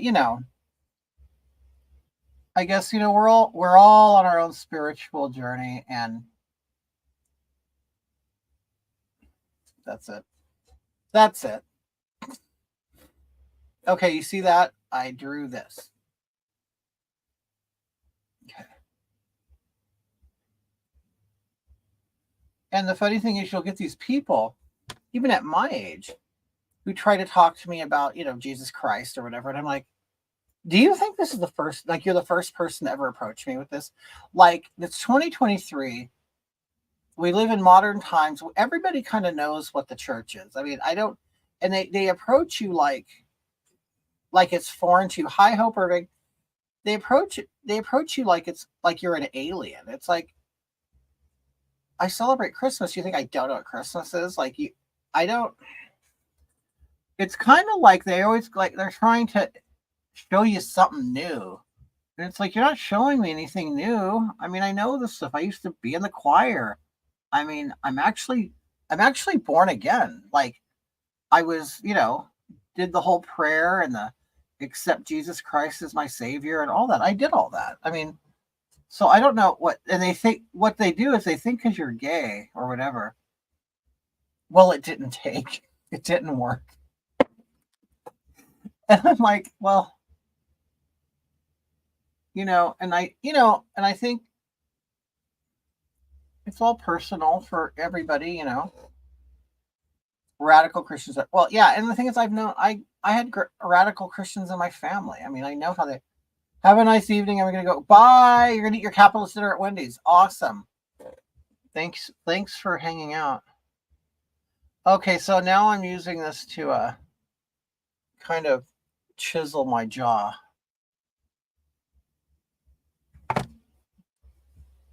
Okay.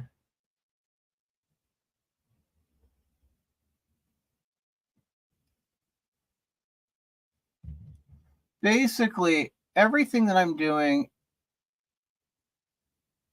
is a makeup technique that any woman can use. You just wouldn't do it as heavy. Like everything like a drag queen does is what a woman does, but way heavier. I believe in God, just not a religious person. Yeah, I'm too. I'm agnostic, I'm waiting for my time. That's what it is. I am waiting for my time when, something will be revealed to me. I want my religious moment and my religious experience. And I'm waiting for it. Just like, there are people who believe in ghosts and stuff. Well, I mean, I believe that you believe in ghosts. I don't, because I haven't seen one yet. And I have, really put myself out there to see ghosts. I was a goth teenager and young adult. I used to hang out at the cemetery. We would do, play games there, do drugs there, have sex, whatever. I was one of those people, and always put myself in a place to, for a supernatural experience, and I have yet Yet to have it. So I'm not going to tell people they're a liar. I'm just going to say I haven't experienced it. And, I'm glad you have, but I just noticed. Oh, yeah. Yeah, I got a cleft. What I do is I'll put white in it to hide it. Because I know women have them. I know. But I always had it. My dad had one. And I always looked at it as a masculine feature. So I'll put light in there.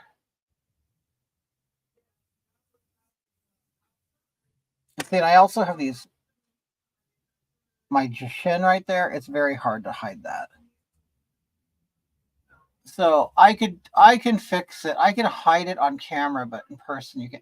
That's why it irritates me with these stupid drag queens doing things with kids. It's like, you look ugly. It's like, it's ugly. It's not. It doesn't look the same if you're not in a club, under bright lights. It's just not the same.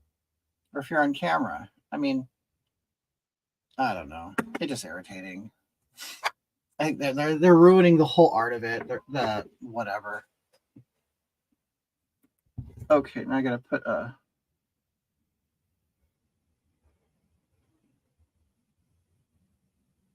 you put a dot on your nose. There it is. Okay. And then you kind of smudge it. It kind of makes your nose a little narrower and pointy. And then I'll put white right here. The old actress Marlena Dietrich. I learned this from her. I mean, it's not a secret. A lot of people do it, but it'll make your nose like narrower. Oh, Joey Gomez. Hey, thank you so much. I appreciate that.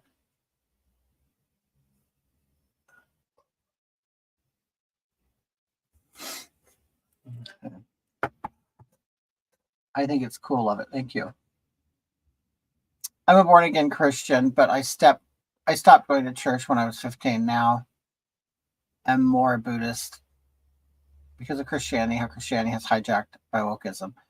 My makeup being looking fabulous until I get outside the sun, right? No, it's true. Because you're in perfect lighting in front of your mirror and stuff. And okay, so now all the areas that were light, I'm gonna reinforce that lightness with a white powder.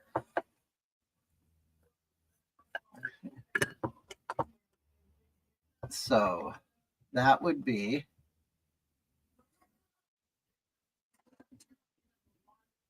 here.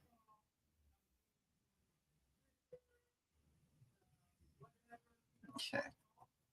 And it'll look heavy right now, but I leave it there. We call it baking. You just kind of leave the powder there to kind of soak in and do its thing, and then you powder, kind of brush it away later.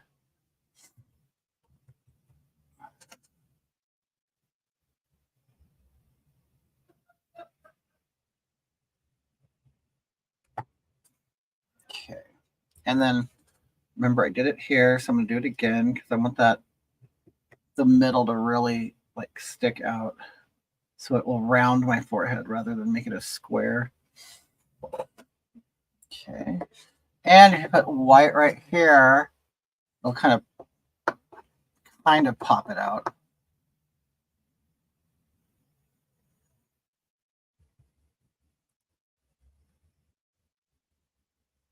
I kind of have a concave mouth. So one thing I realized, I don't wear dark lipstick anymore because the darkness just pushes it back more.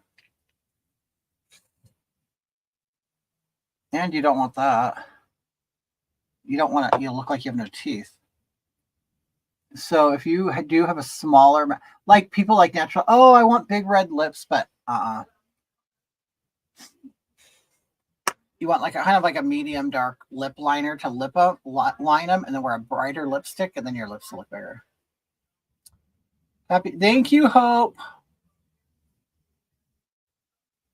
I get so self-conscious with any kind of foundation. I have rosacea. I just find it makes the holes and cracks. Do you use a primer? Get a primer. A lot of drag queens use milk of magnesia and they'll put it all over their skin and do a couple layers of it and it will fill in the pores. But use you've had you've had a supernatural experience? Okay, this is gross, but I gotta itch my nose, scratch it, but I can only get a brush in there. Okay. Thanks, Melissa. Jerry, what was it? Okay, now I'm going to put my regular face powder over all of this. I'm 54. Hope I'm old. Okay, so now I'm going to put the powder on. I already have the white on, and this can go right over it. And then you'll I leave this on. And I leave it kind of powdery, and then I go over with my powder. My, what is that? My powder contour.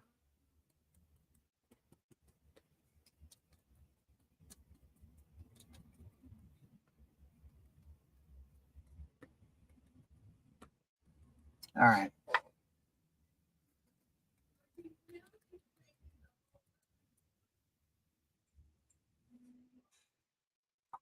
'54 isn't that old. It's ancient, Hope. It's ancient. Thank you. I have a cheap primer. I should, yeah. Well, it don't cost a lot of money. It's just finding the right one for you. But I would do 2 layers of it. See if that works. Kuhn Retchen. You were doing reruns. Okay, so now I'm going to put on my powder contour, which I know some people will say, well, why just put powder on when you just did, the liquid or the cream? Well, because it's just more. I don't know. I can't really say why. It's just more. Hi, Emilio. How are you? Okay, so using this. And you want it to be darkest up in here. You want it to be dark. And also, I've learned you don't always have to brush. You can tap. And that will give a more like a diffused look. Like it will concentrate where you want the darkness, and then you can go up more, and it will start dragging it rather than if you keep doing this, you're just like removing product. And, this will actually place it exactly where you want it. See?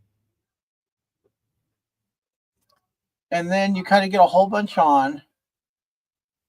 Okay, now I got to go up here. And this will narrow my forehead more. And this is, like I said, that taupe color, which is a brown gray.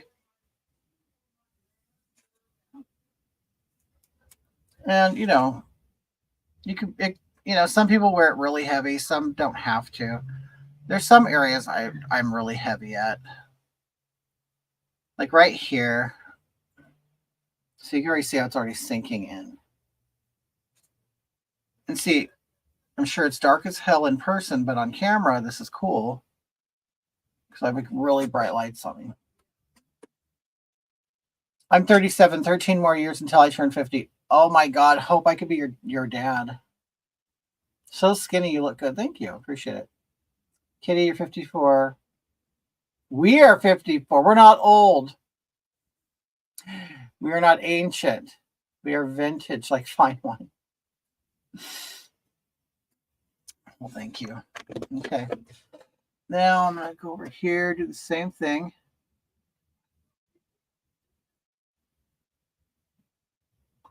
And the wig is going to cover, probably go like this.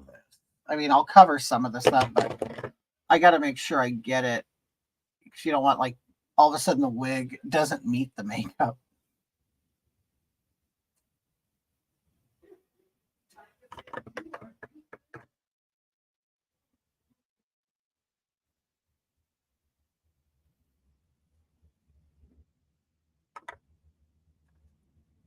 Your dad just turned 61. Wow.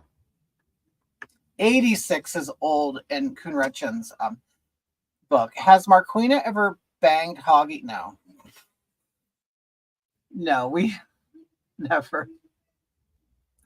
I mean, it would be funny. It wouldn't like, there's no way we would laugh the whole time. We would laugh the whole time. I mean, the funny thing is we should make like a fake porn video. Hoggy and Marquina getting it on. That would be funny.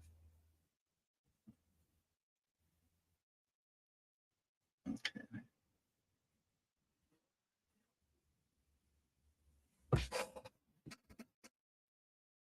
I've had eye contact with my mom after she passed. Oh my God. Really? Oh, you've had contact. Like through dreams or what? Because I've heard of that.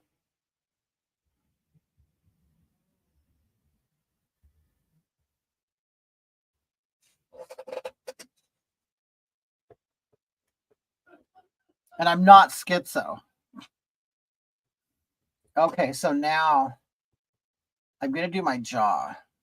Well, you had a baby, so why not corn? Okay.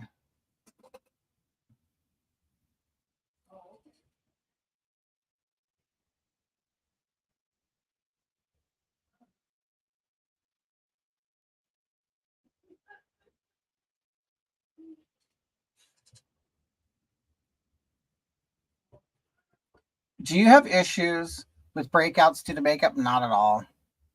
I'm very lucky. I've never been a very acne prone person. I've seen my brother that passed in a dream. He was dead in my dream physically, but was telling me bye. Oh, wow. Was it just a one-time thing? Queen Mary says, lucky. No, it's so funny. My brother, I have a brother.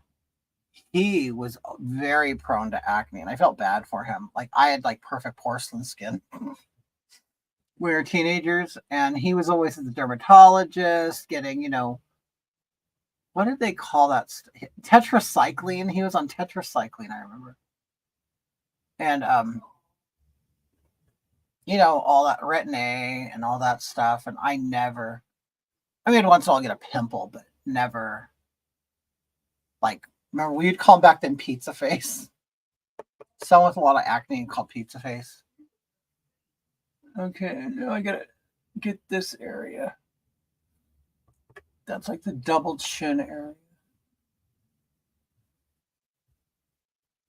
I've known performers that will actually paint it black because their neck is so fat, or their jaw, or that double chin will be so bad that they will just paint it black. Boy George did that for a while too, when he was really fat.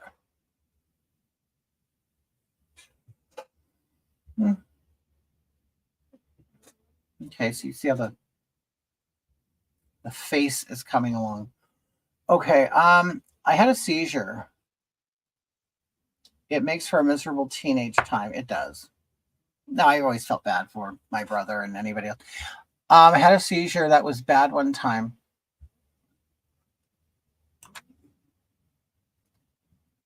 And I quit breathing. My husband was keeping alive till ambulance got there, and I saw my dead brother, aunt, and grandma. It was peaceful seeing them. It was like they wanted to hang out with me until I woke up. Well, it's a trip. And I was hoping when I went under, when I had my heart surgery, because they knock you out. I was out for 2 days. They kept me in a medically induced coma or whatever. I had like complications, so they had to keep me out for an extra day. And I was hoping to see something, you know what I mean? That I didn't.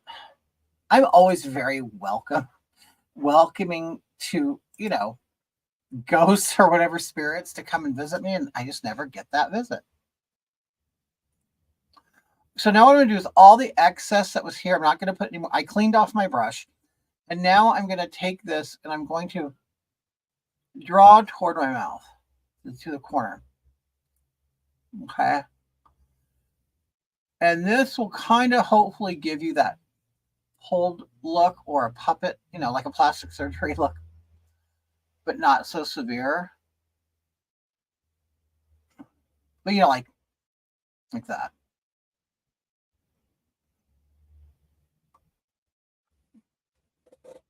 Okay.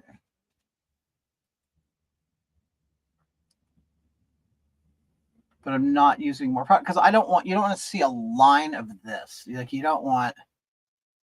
just want like a shadow from it.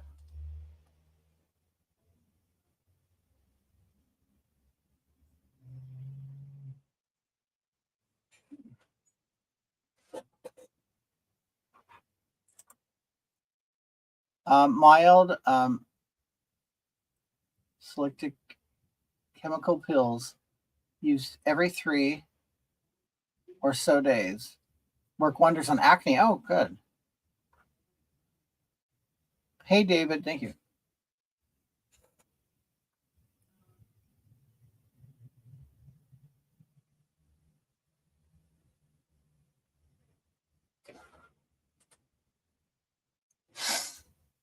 All right, now I put a little in the corners of my chin because I try to minimize the squareness.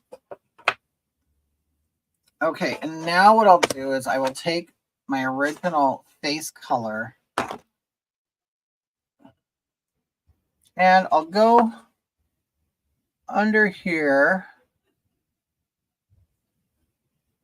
and I'm going to sharpen that line and clean up any excess, and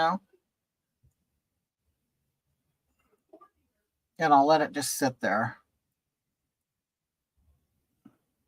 Kind of to soak into the other powder.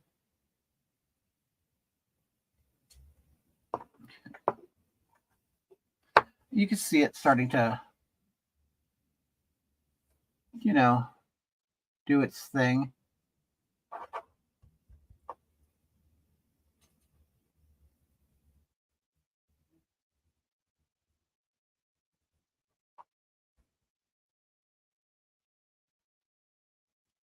But sometimes it's just there's no quick way of doing drag makeup. Just especially when when you're fighting gravity and age and stuff.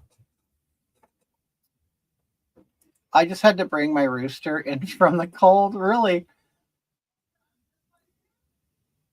you put diapers on him? Oh, I kept telling the daughter to get him, and she kept saying he's pecking me. How funny!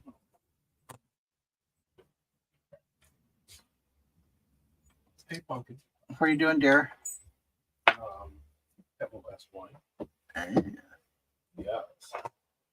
Okay, now I'm going to put the white back on too. So I have my face color, my dark color, and now I'm going to put the white back on. Oh.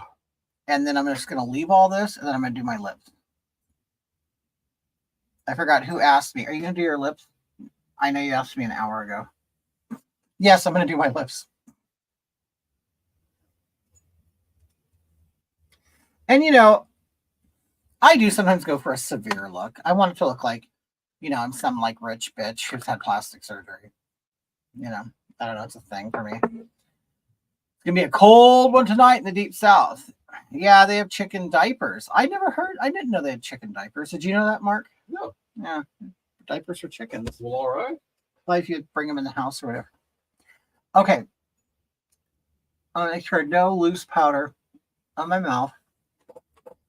And now what I'm going to do is I'm going to line my lips. Now, I recently got this new lip liner. I have this friend named Stacy, and I loved her lips.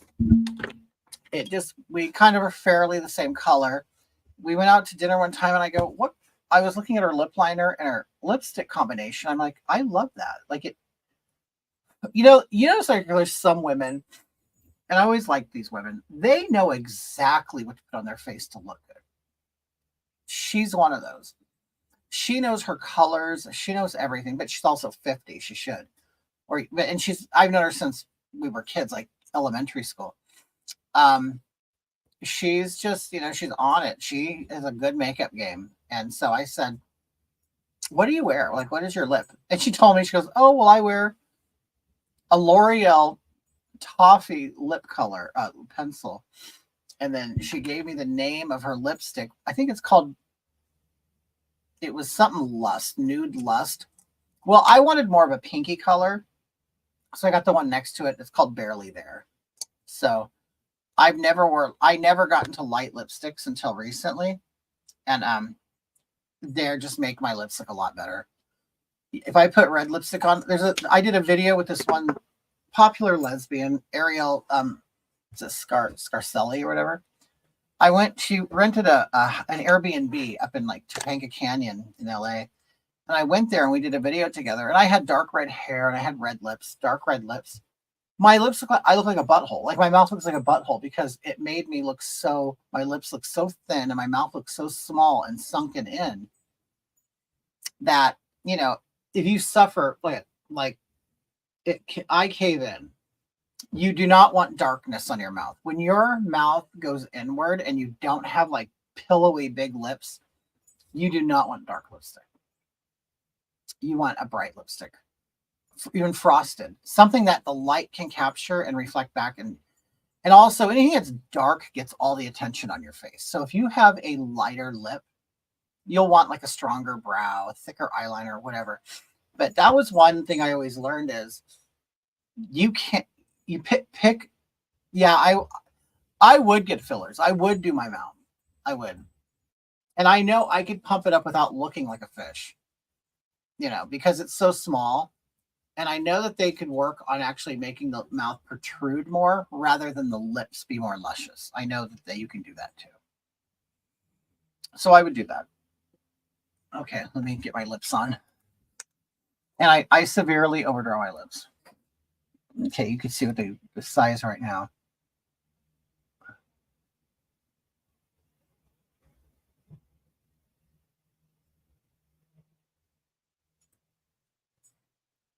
Okay. And then my bottom lip, I actually start right here. Right down here.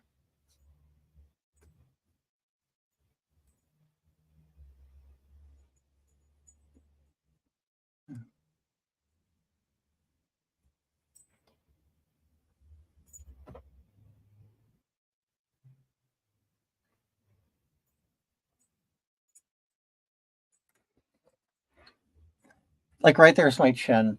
Like my lip rests right on my chin.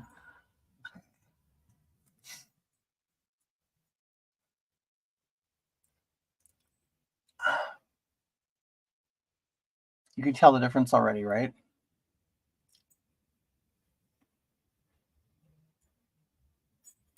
Now I draw this. It actually goes. I make this lip go up higher because my mouth turns down, so I want to try to correct it. And you can only do so much.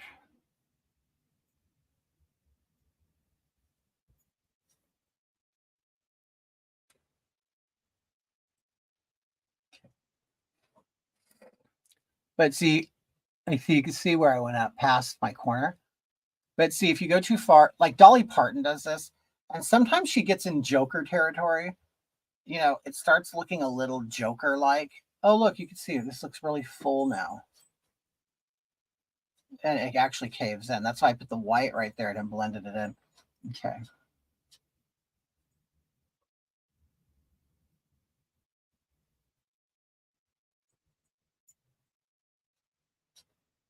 Okay.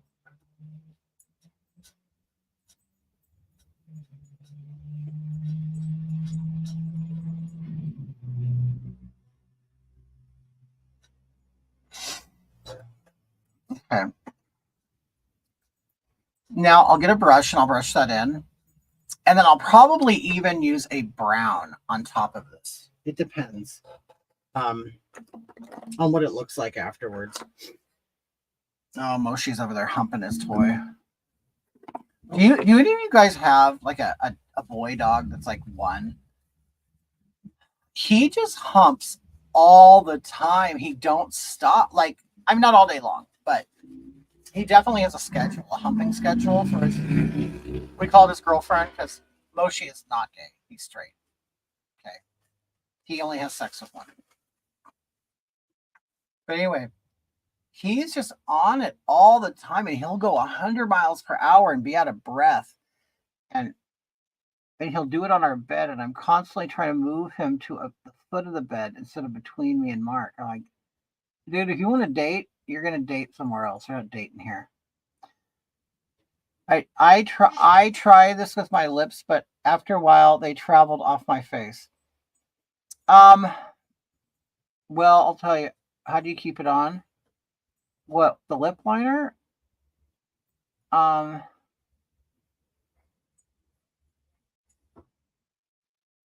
never have a problem. Maybe because I put so much lip makeup on that the lip liner is on the makeup and it stays. I don't know.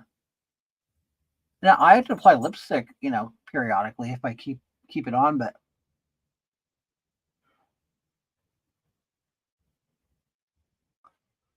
I'm basically brushing this and I'm fading it into my lip. Like on the inside, I don't want a harsh line. On the outside, I want a harsh line, but not on the inside.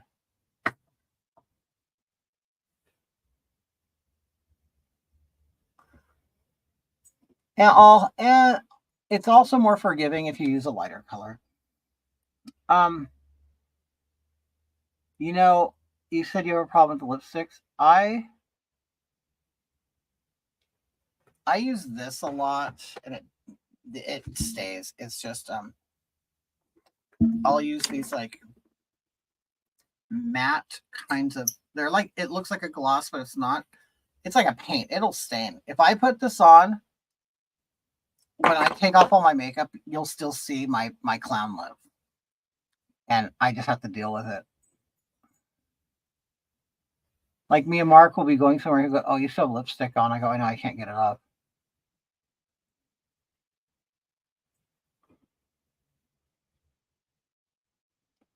Okay, so the lips are shiny. Like you want them dark on the outside and get lighter toward the middle.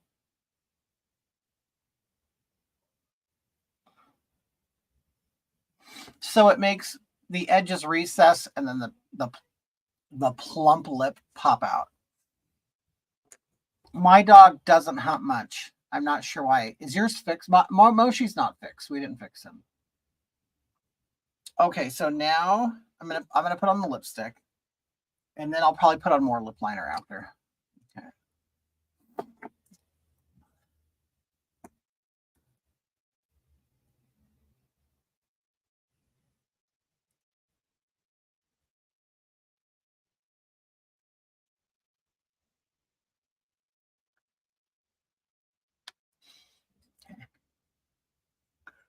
And I guess I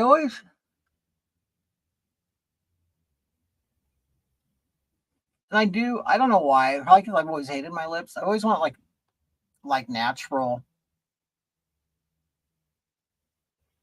like naturally plump lips, and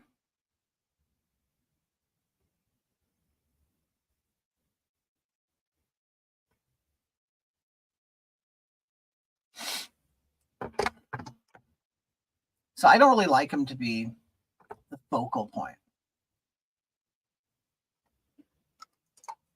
Your makeup humps. Wait, our lab humps. Our other males. We recently took in rescue and he humps. He's I mean, I know they grow out of it eventually, but okay, now I'm gonna blend it with this.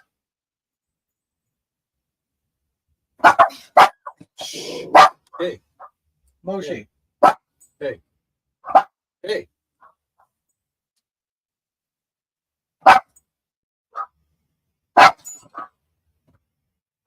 Be quiet. Be quiet.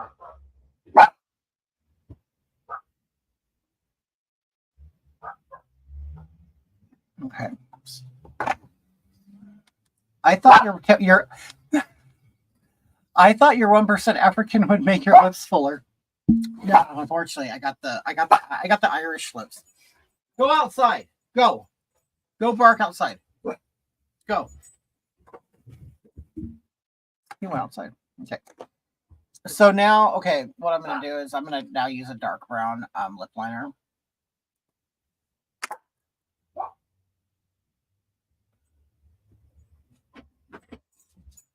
Okay.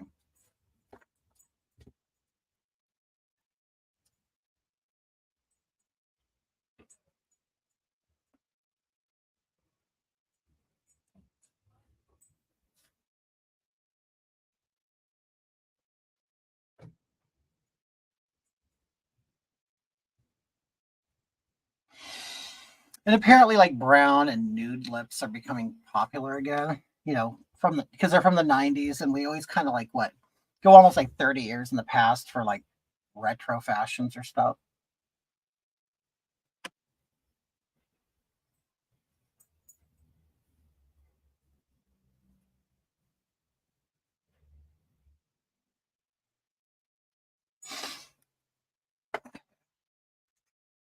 Now I'm gonna blend that in.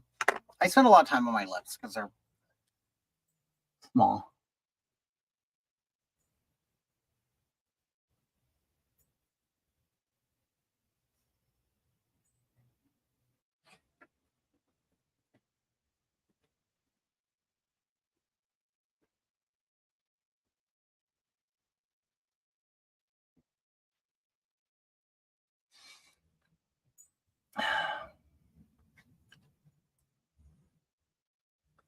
'28 in Georgia tonight. Wow.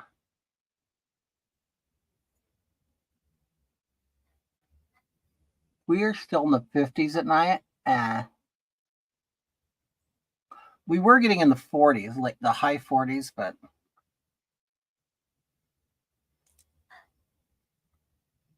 it warmed up again.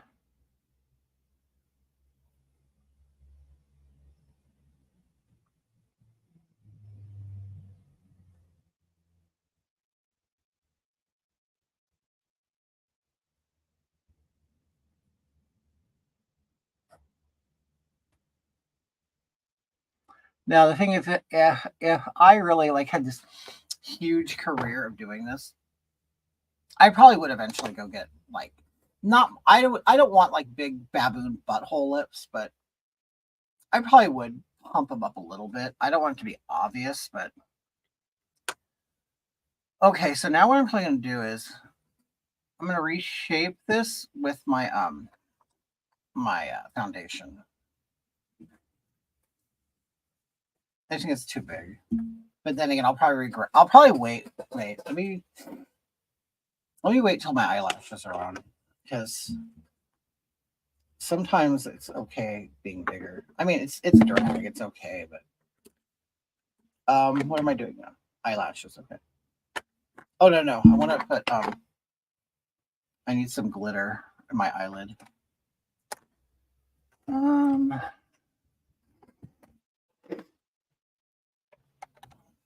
There we go.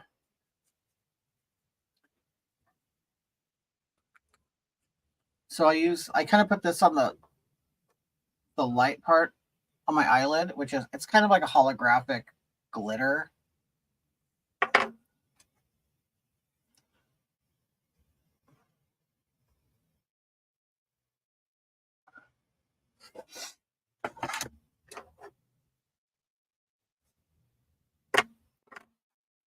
Because when I put my eyelashes on, it'll be hard to access this area again. I mean, I gotta fix my eyeliner too. That's Moshi if you hear that.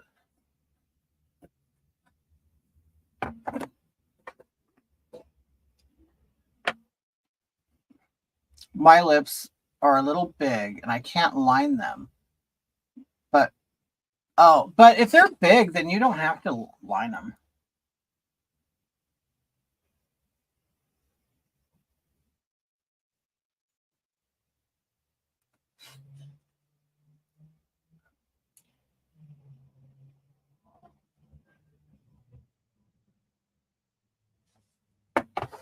Okay. I'm never able to get creative with my makeup, but my daughter does a beautiful job. You know what? It's just it takes so much practice. And, a lot of like adults, we don't really have the time to do that, especially if you have kids. You don't have time to play. And I've been playing since makeup since I was a teenager. And I still don't have it. I think it's because I've constantly been changing it and stuff. And, you're always looking for something better or whatever. And a lot of women who wear makeup just to have a face, they'll make a face, and do it for the rest of their life. Where I do it to play around and to perform or whatever. So you're constantly changing it. And kind of when you change it all the time, you really don't perfect a whole lot.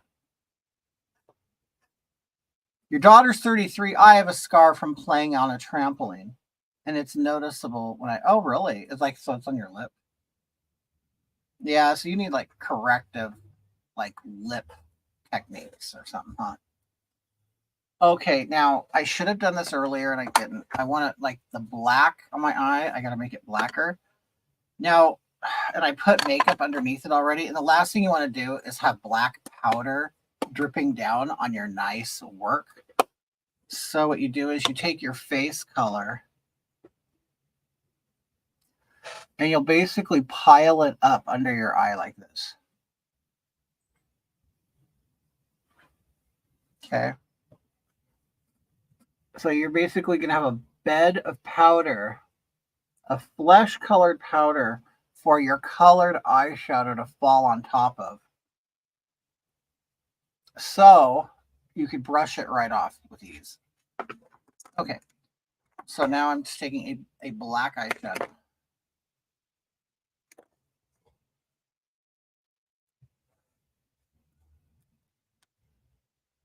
Let's see, I got to make this blacker, see.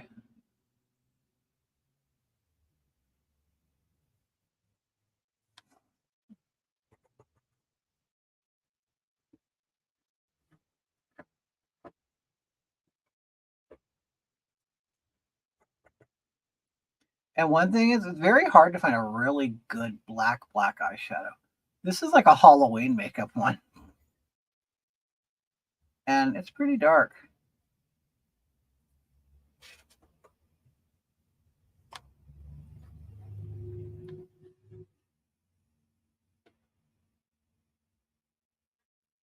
Potty time. It's okay. I'll still be here. I still got to do the other eye. I'm just basically coloring over this, which is now gray, making it black.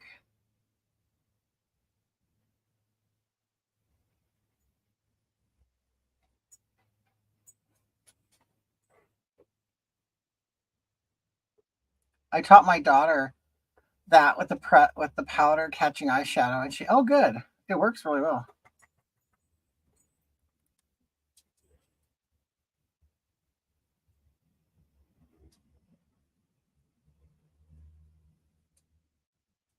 In fact, I learned another technique that even if you forget to do this, if you have fallout, you could put powder on top of it and it will soak up the colored one and then you can brush it away. So I don't know. I don't trust it. So I'm just going to do what I always do, but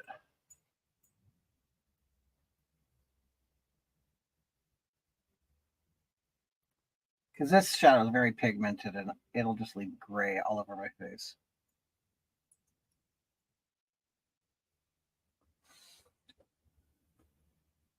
Hello, I'm making scented candles. Are you? What? Oh, it's Noodles. How are you?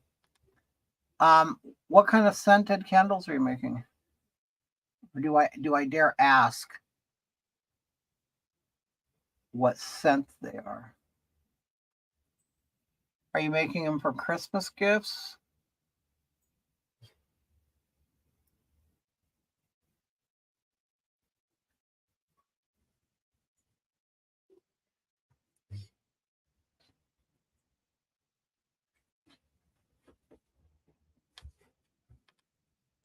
I'm good. Rosemary and cinnamon. Oh, I bet that's a great combination. Are they a combo or are you just making rosemary ones separate from strawberry or whatever? Cinnamon. You know what I've been doing lately is I've been burning, not burning, diffusing oils. You know, in like one of those liquid, like, or water atomizer things. Okay, hold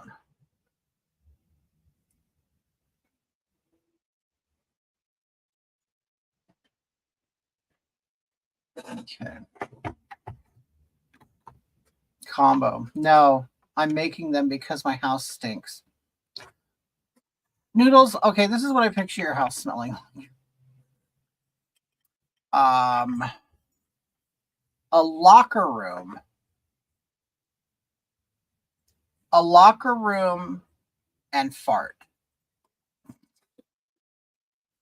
Is that accurate? Yeah, the oils. Yeah, I got the oil I got was $12. I couldn't believe it. I'm like, God damn, but it works. It works good. Okay.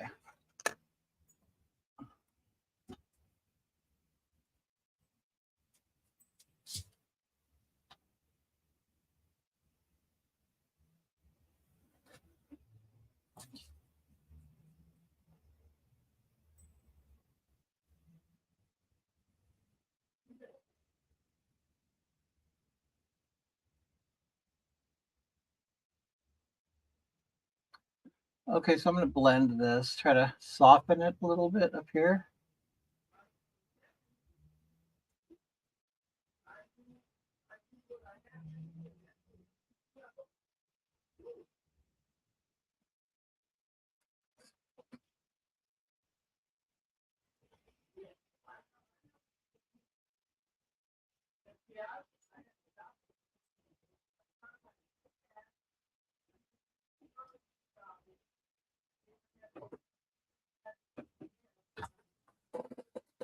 Who taught you how to do this? You're really talented. Oh, thank you. Cosmopolitan and Vogue magazine, Boy George, Kiss, Susie from Susie and the Banshees. Just, you know, when you're like a gay or gothy kid who wears makeup, or you know, in the 80s it was,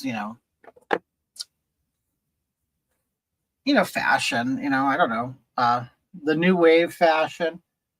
There was even one that people don't even talk about anymore, New Romantics.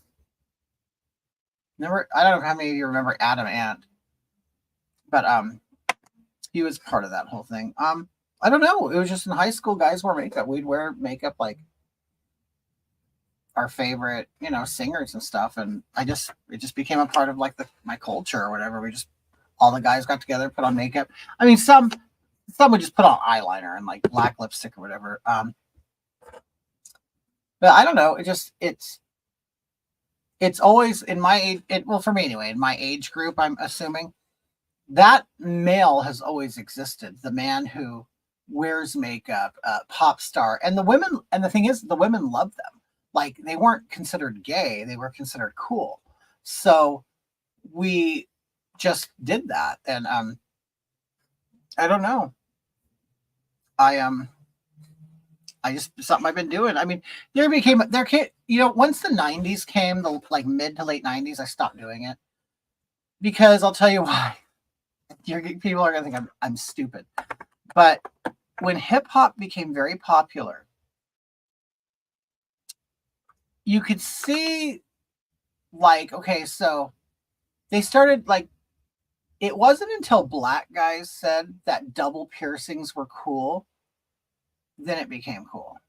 And then I'm like, I'm not going to wear them anymore, because it's like, before, when I had double piercings, you're a fag, you're this and that, you're blah blah. Oh, but as soon as hip hop came out and they had like the big chunky earrings and stuff, oh, then you could wear diamonds all over the place. You could wear all this shit. And I'm like, you same people were calling me a faggot. Now it's cool to do it. So I decided, now I'm going to run counter to that. And I took out all my earrings.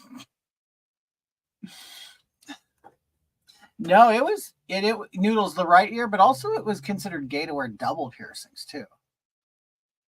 Is this Hogatha? No, it's Kitty, Samuel, but the same person who brings you Hogatha. You know, like, hi everybody, how you doing? Yeah, yeah, glam pop. There you go. Okay. So you see this lip is kind of fucked up. I'm gonna fix that. Okay.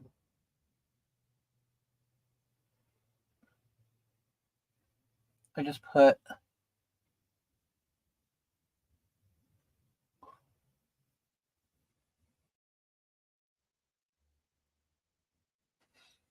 my foundation color over it anymore. Where's the wigs at? Where the wigs? Over here. I'm wearing a gray one.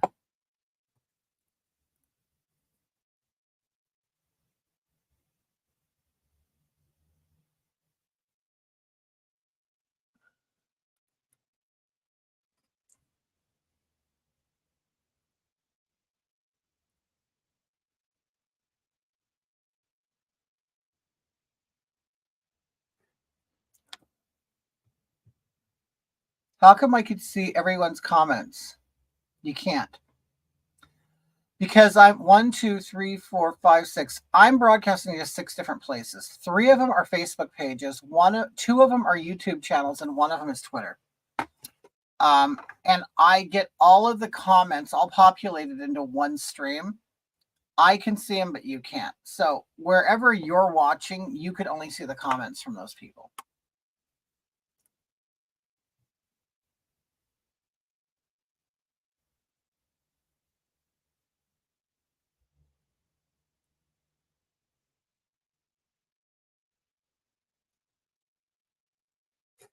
Okay, there we go.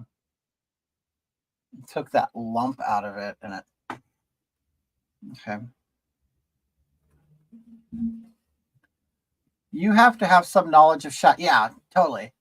It really helps. Yeah, I paint. I draw. I was a good artist in high school. I did drawing and stuff. Yeah, no. I try to make that point. And I'm glad you brought it up. Makeup is nothing but shadows and light. That's it. It's, you use the contour to push something back or in.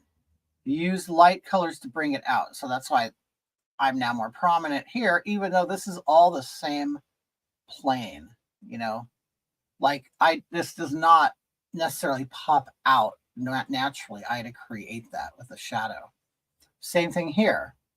I mean, I have a gel right here and my jawbone is right here, but I've made it to make my face smaller and more slender. I've had to, color everything under here to make it slender. Do you ever post your art now? I don't do art anymore. This is what I do.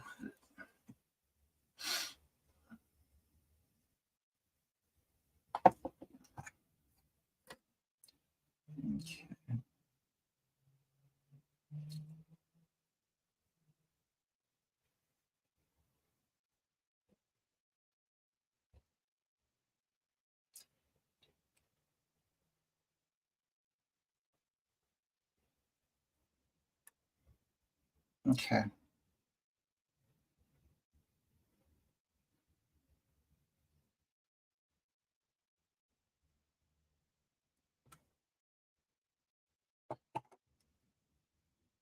All right, that looks good. All right, let me put on my eyelashes. Okay. Here are my eyelashes. I keep them in here. I make mine. See how big they are. These are like 4 pairs of lashes that I put together. And I like to create like this kind of spiky look. And so I am. These aren't even like the heaviest ones I've worn. They're not even, it actually isn't that bad. The thing is I have to, if I follow my line, my eyelashes will look like that, because you'll have like downturned eyes. Well, I put mine on and I tilt them up like that, and they're not even following my eyeline. They're not even following it. You'll see. Let me see. And that's one thing that women, if you can perfect eyelashes, you have like basically beat half of the makeup game because, you know, we use eyeliner and eyeshadow to reshape your eye. You could do it with an eyelash. Like you'll put it on and don't even follow your eye. Like your eye curves down, but put them up like this. And then any skin that's showing, just color it with eyeliner. You know what I'm saying? You know what I'm saying? Now, I'm not saying it'll look great if some guy is up on you, looking in your eyes and, you know, telling you how beautiful you are. You know, this is more like for pictures or for nighttime.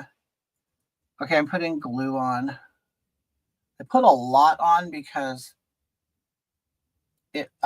I need a lot so that it stays where I want it to stay because it will be in a very unnatural position. And then I got to put mascara on my real eyelash because my eyelashes, you'll see them if I don't make them black and kind of put them upward. And I don't know what I did with my where's my mascara? My mascara. Okay.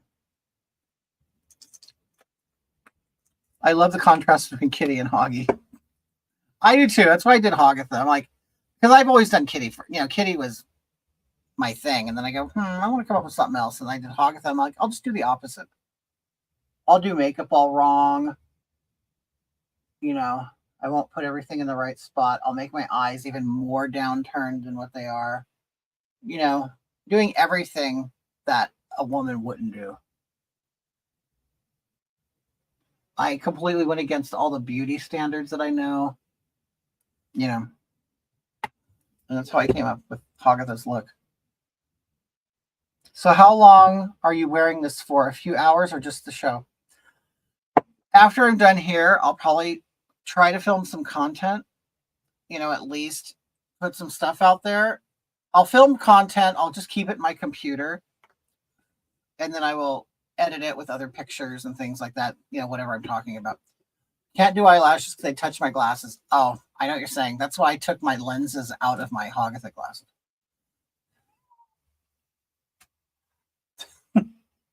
This just proves men are better than everything. Oh, hold on. I gotta let Oreo out. Oreo wants to go out.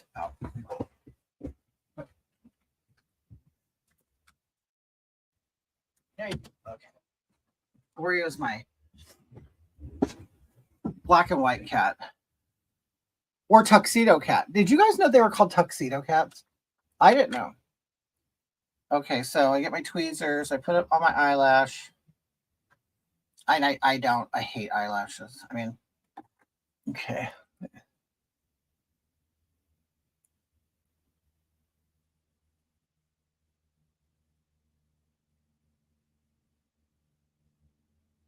Okay. Because they're heavy, I have to hold them until they dry.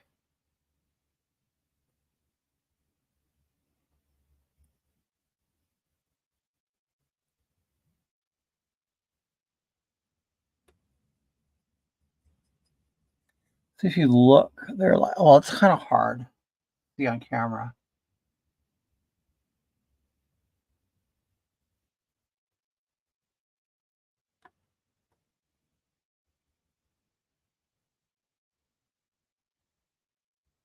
Your husband would agree that men are better at everything? Okay.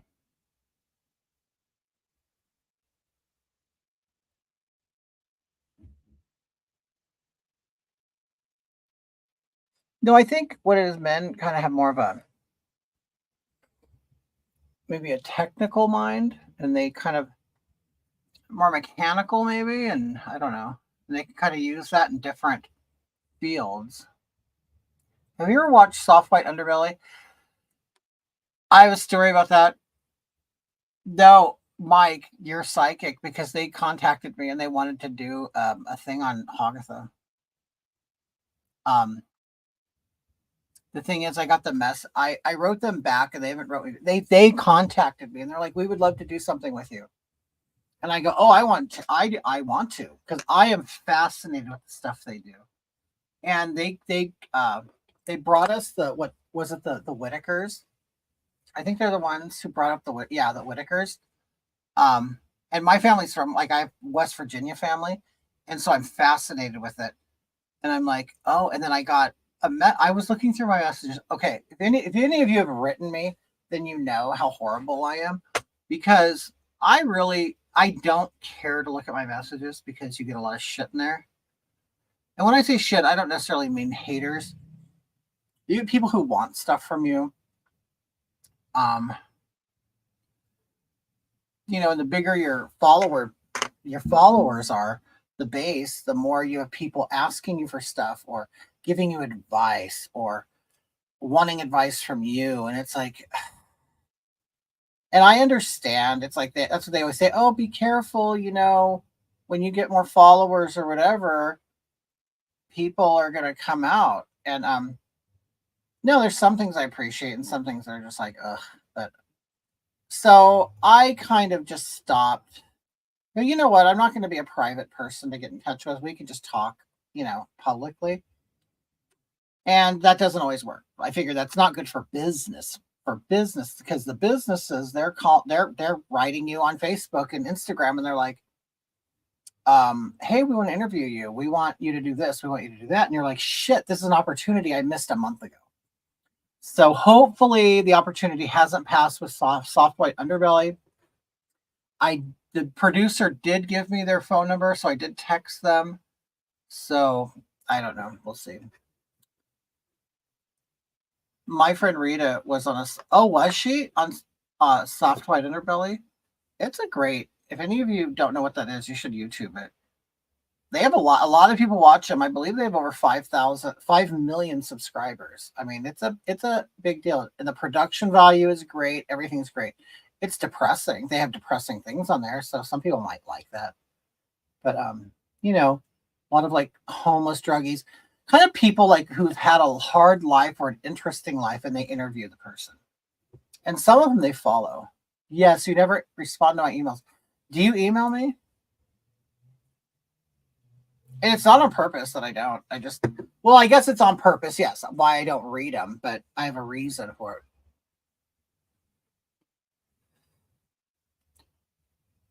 See, eyelashes completely like change it. You know what I mean? Okay.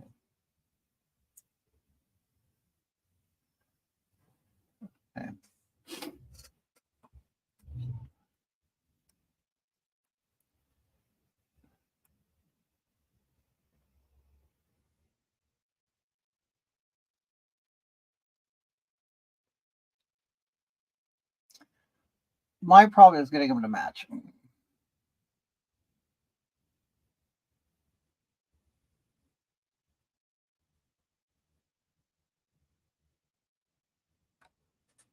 Okay, hold on. Rebecca Olson's the one of the most tragic. You can see the drug decline in various interviews. Wow.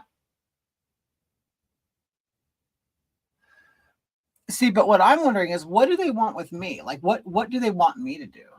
Like, do they think I'm homeless or something? Or like, because that's kind of their thing, isn't it?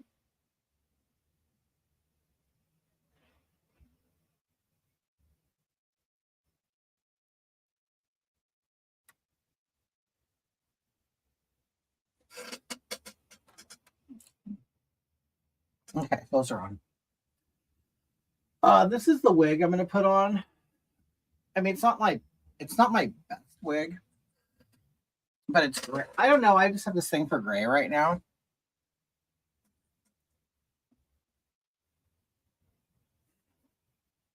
Okay. So now I'm going to take so what you'll do is then you'll take like your eyeliner and like the eyelash is up here, but my eye is right here. And then you just kind of take your eyelash. I already had eyeliner on, so I covered it, but you would, color it, all the skin underneath. So everything's just black.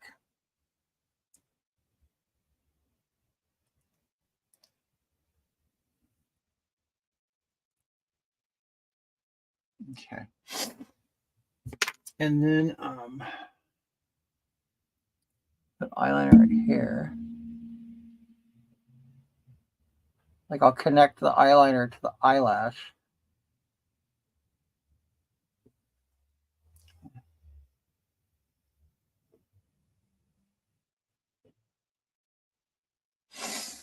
Oh,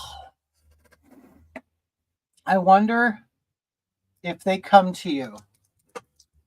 I don't know. Fox News came to me. That's the only no, probably not. I mean, I don't know how they do their studio shows or whatever. Okay. See, the last thing you want is your eye to water. Wow.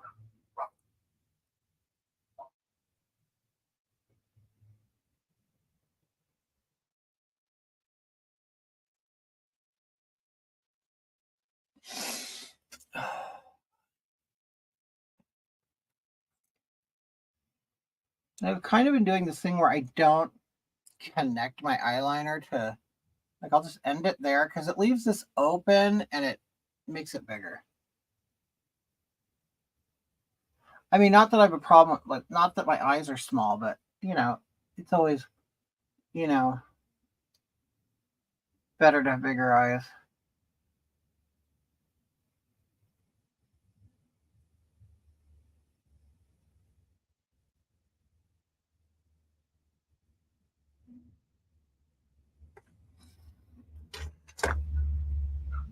Okay. Black blob on top of.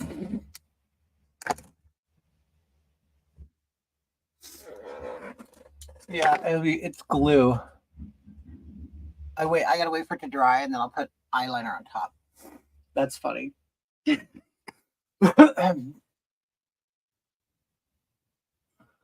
Okay.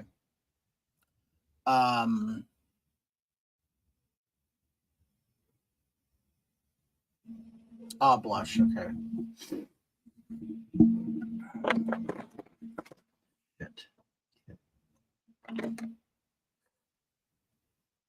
I'm gonna use like this kind of blush color. It's like I never know what to wear for blush.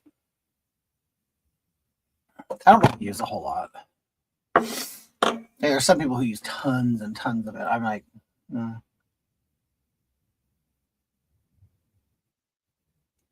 I think it's like contours so much that I don't really want a whole lot of blush.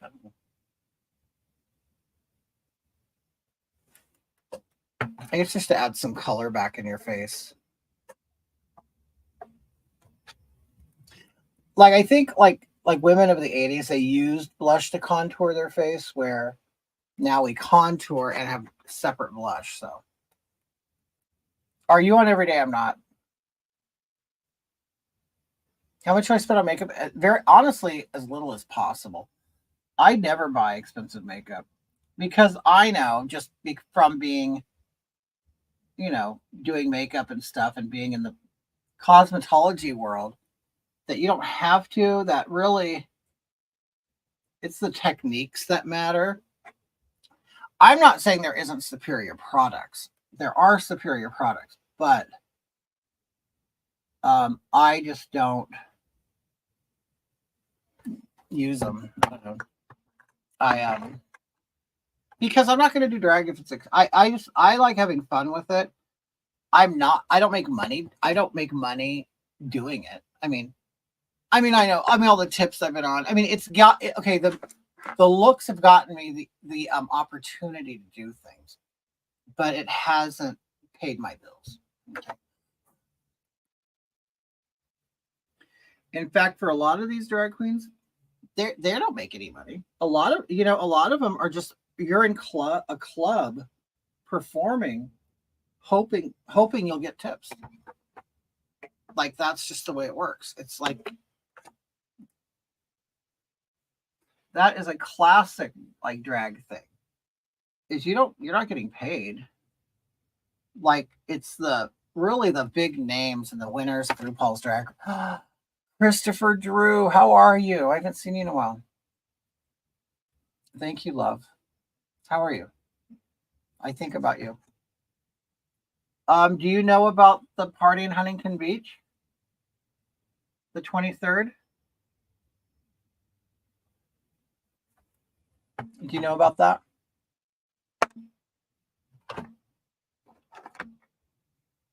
Okay, so I added, that color, and now I'm going to take my brush back and I'm going to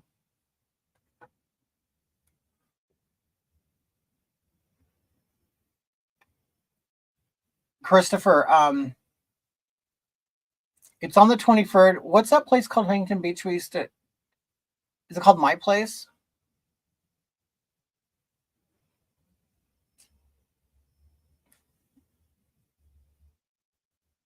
Yeah, all the Patriot people will be there.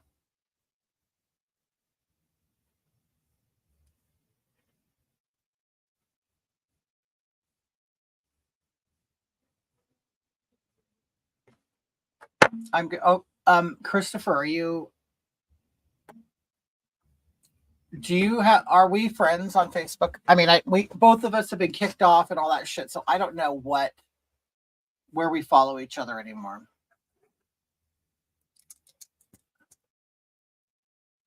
I remember it's on.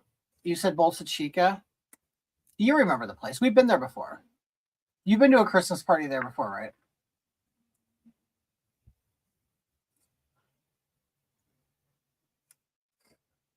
Oh, okay. The Blob is over here.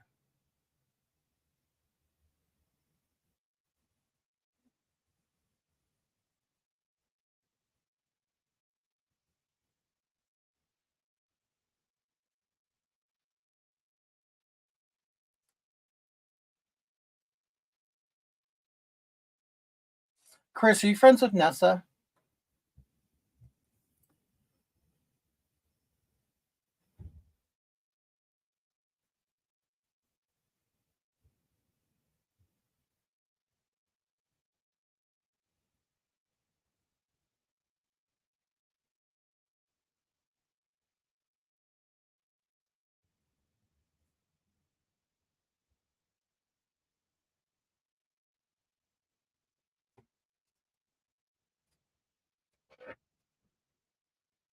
Okay. I'm cool. Thanks, Chris. I appreciate it.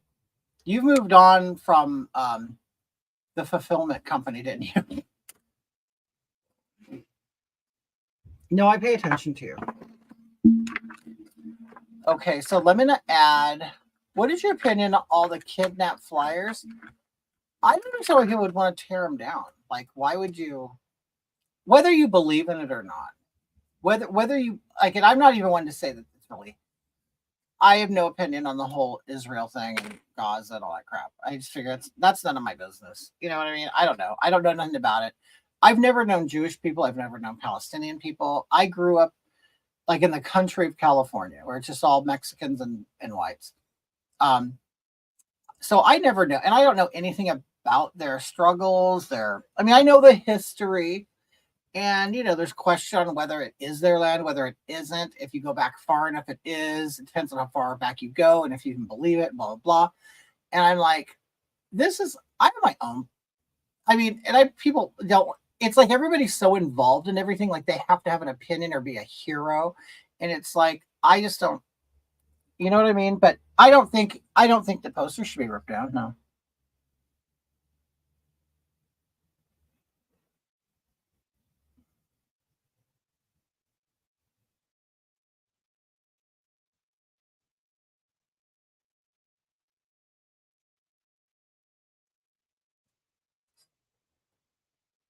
And I mean, and I have friends on both sides. I have friends on both sides, and it's funny in the gay community.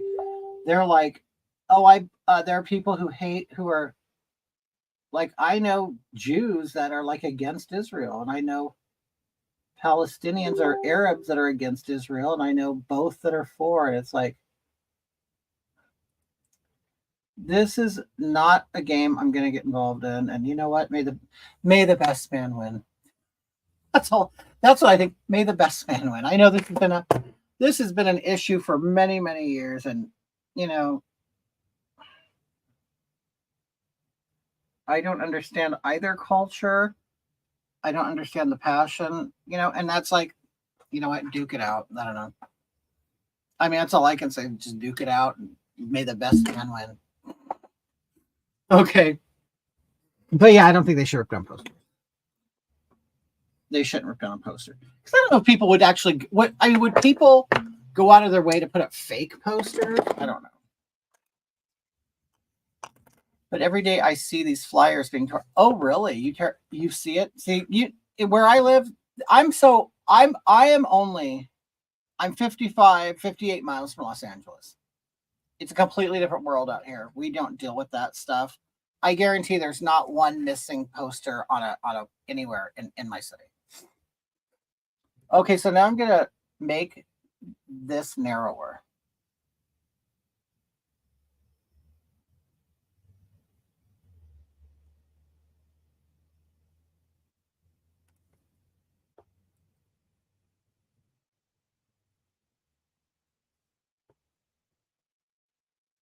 So you just add this taupe colored contour. See, look at now my nose looks like it's crooked.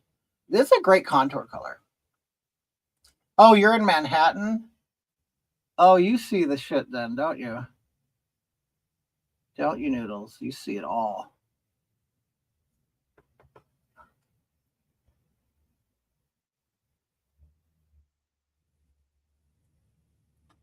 So if you like put the contour on the side of your nose, dab it in there, you will end up with a narrower nose.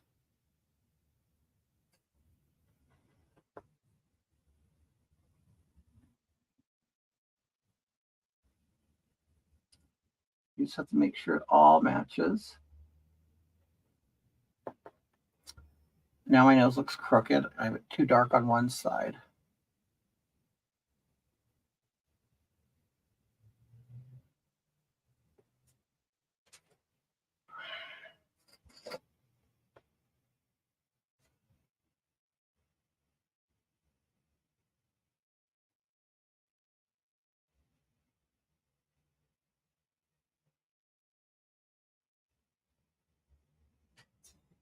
And this is a great tip, like if you want a narrow, like I said, a narrow nose. Chris, are you still watching? Are you still with that one guy? You know, the one that you're always with? I don't know if you're still with him or not. Okay, and then what you do is you can take this and you take your nose and you push it up, and where it creases, you'll put a little of the contour there. And it will give you a like a turned up or a button nose. And darken here right underneath that light point that I put earlier.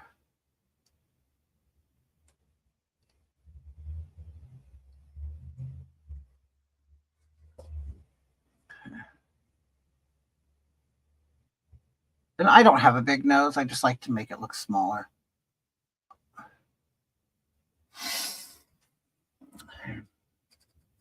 Carol Channing knows, right? Thank you for teaching us. My daughter won't let anyone else touch her face for the dance of these. Oh, I'm glad. Can I make myself more ethnic? Yeah, I'm making myself more European. That's an ethnicity, isn't it? Why are we always taught like ethnic means anything but white? It's like people, you know, we are ethnicities too. It's so funny because I think all of that stuff just reinforces white supremacy. Like they kind of act like people, and I'm not even white people, everybody else, like darker people, like white people are like the default standard. And it's like, no, we're an ethnicity like everybody else. Like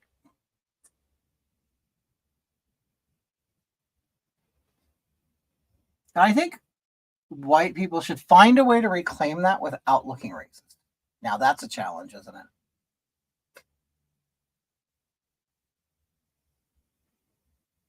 I'm trying to color the corners of my chin to make it less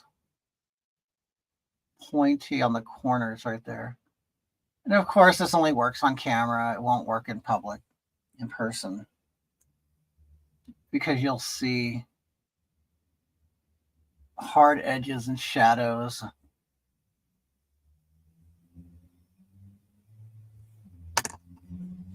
Okay.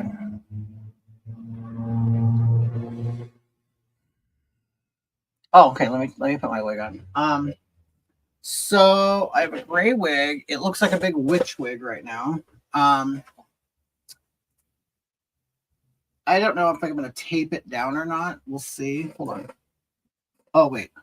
I also wear this. I wear a stocking cap with hair inside of it. It gives you a bump.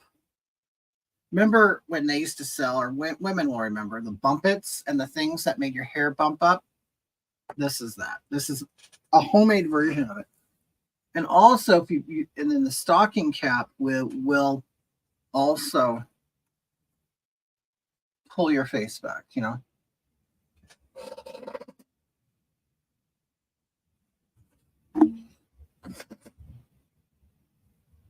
So you're gonna find the edges. Here we go.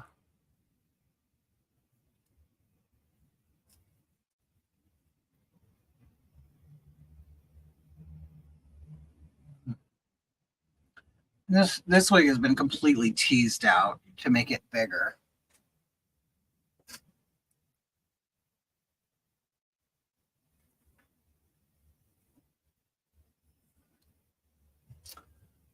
I mean, it's messy, but you take forever to style this shit. Like I can do hair. I hate doing wigs. Like I hate it. Well, actually, I stopped doing hair years ago, but it gets my nerves. What really got on my nerves was doing hair for the people. Isn't it weird? Like once you add the wig, a wig and eyelashes, okay.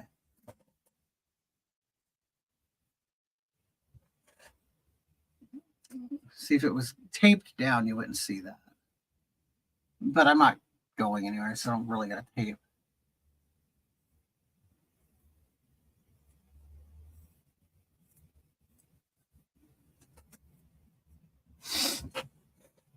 Crazy transformation, isn't it? No, it's so funny because I'll sit around sometimes just do this for myself. Like I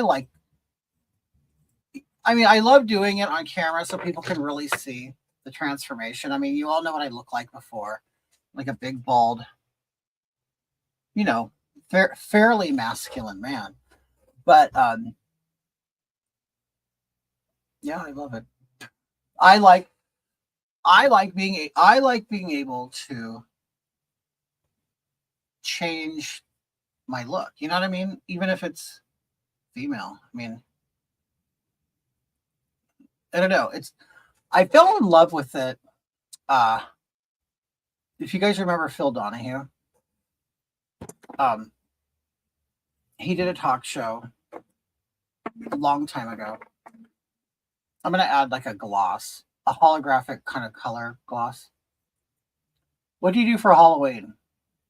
One of my last things that I really liked was I was the nun. Robert Myers, you're still on. Thank you. I really do like this. I think this is going to be a standard for me. But I also want to start doing eyelashes on the bottom. Wait.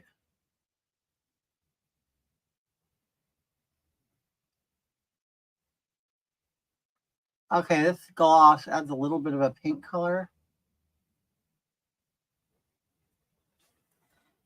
And shine, which will make your lips look bigger too. Yeah, so he did a show with female impersonators. This was my first introduction to it. And I saw these guys and I'm like, oh my God, that was awesome. And it wasn't because I wanted to be a girl or because like it really was in the sense of that's amazing. Like that these men could do stuff to their face and they could look like a completely different person and even look like an attractive woman or look like Marilyn Monroe or Cher or whatever. And I'm like, that was awesome to me. It was art. It wasn't about sex or gender or anything like that. It was purely about art. And I'm like, that's amazing. I love that. And that became my thing. And especially, I love Kiss. They wore makeup. I get it. It wasn't in a woman sense, but it was, theatrical. So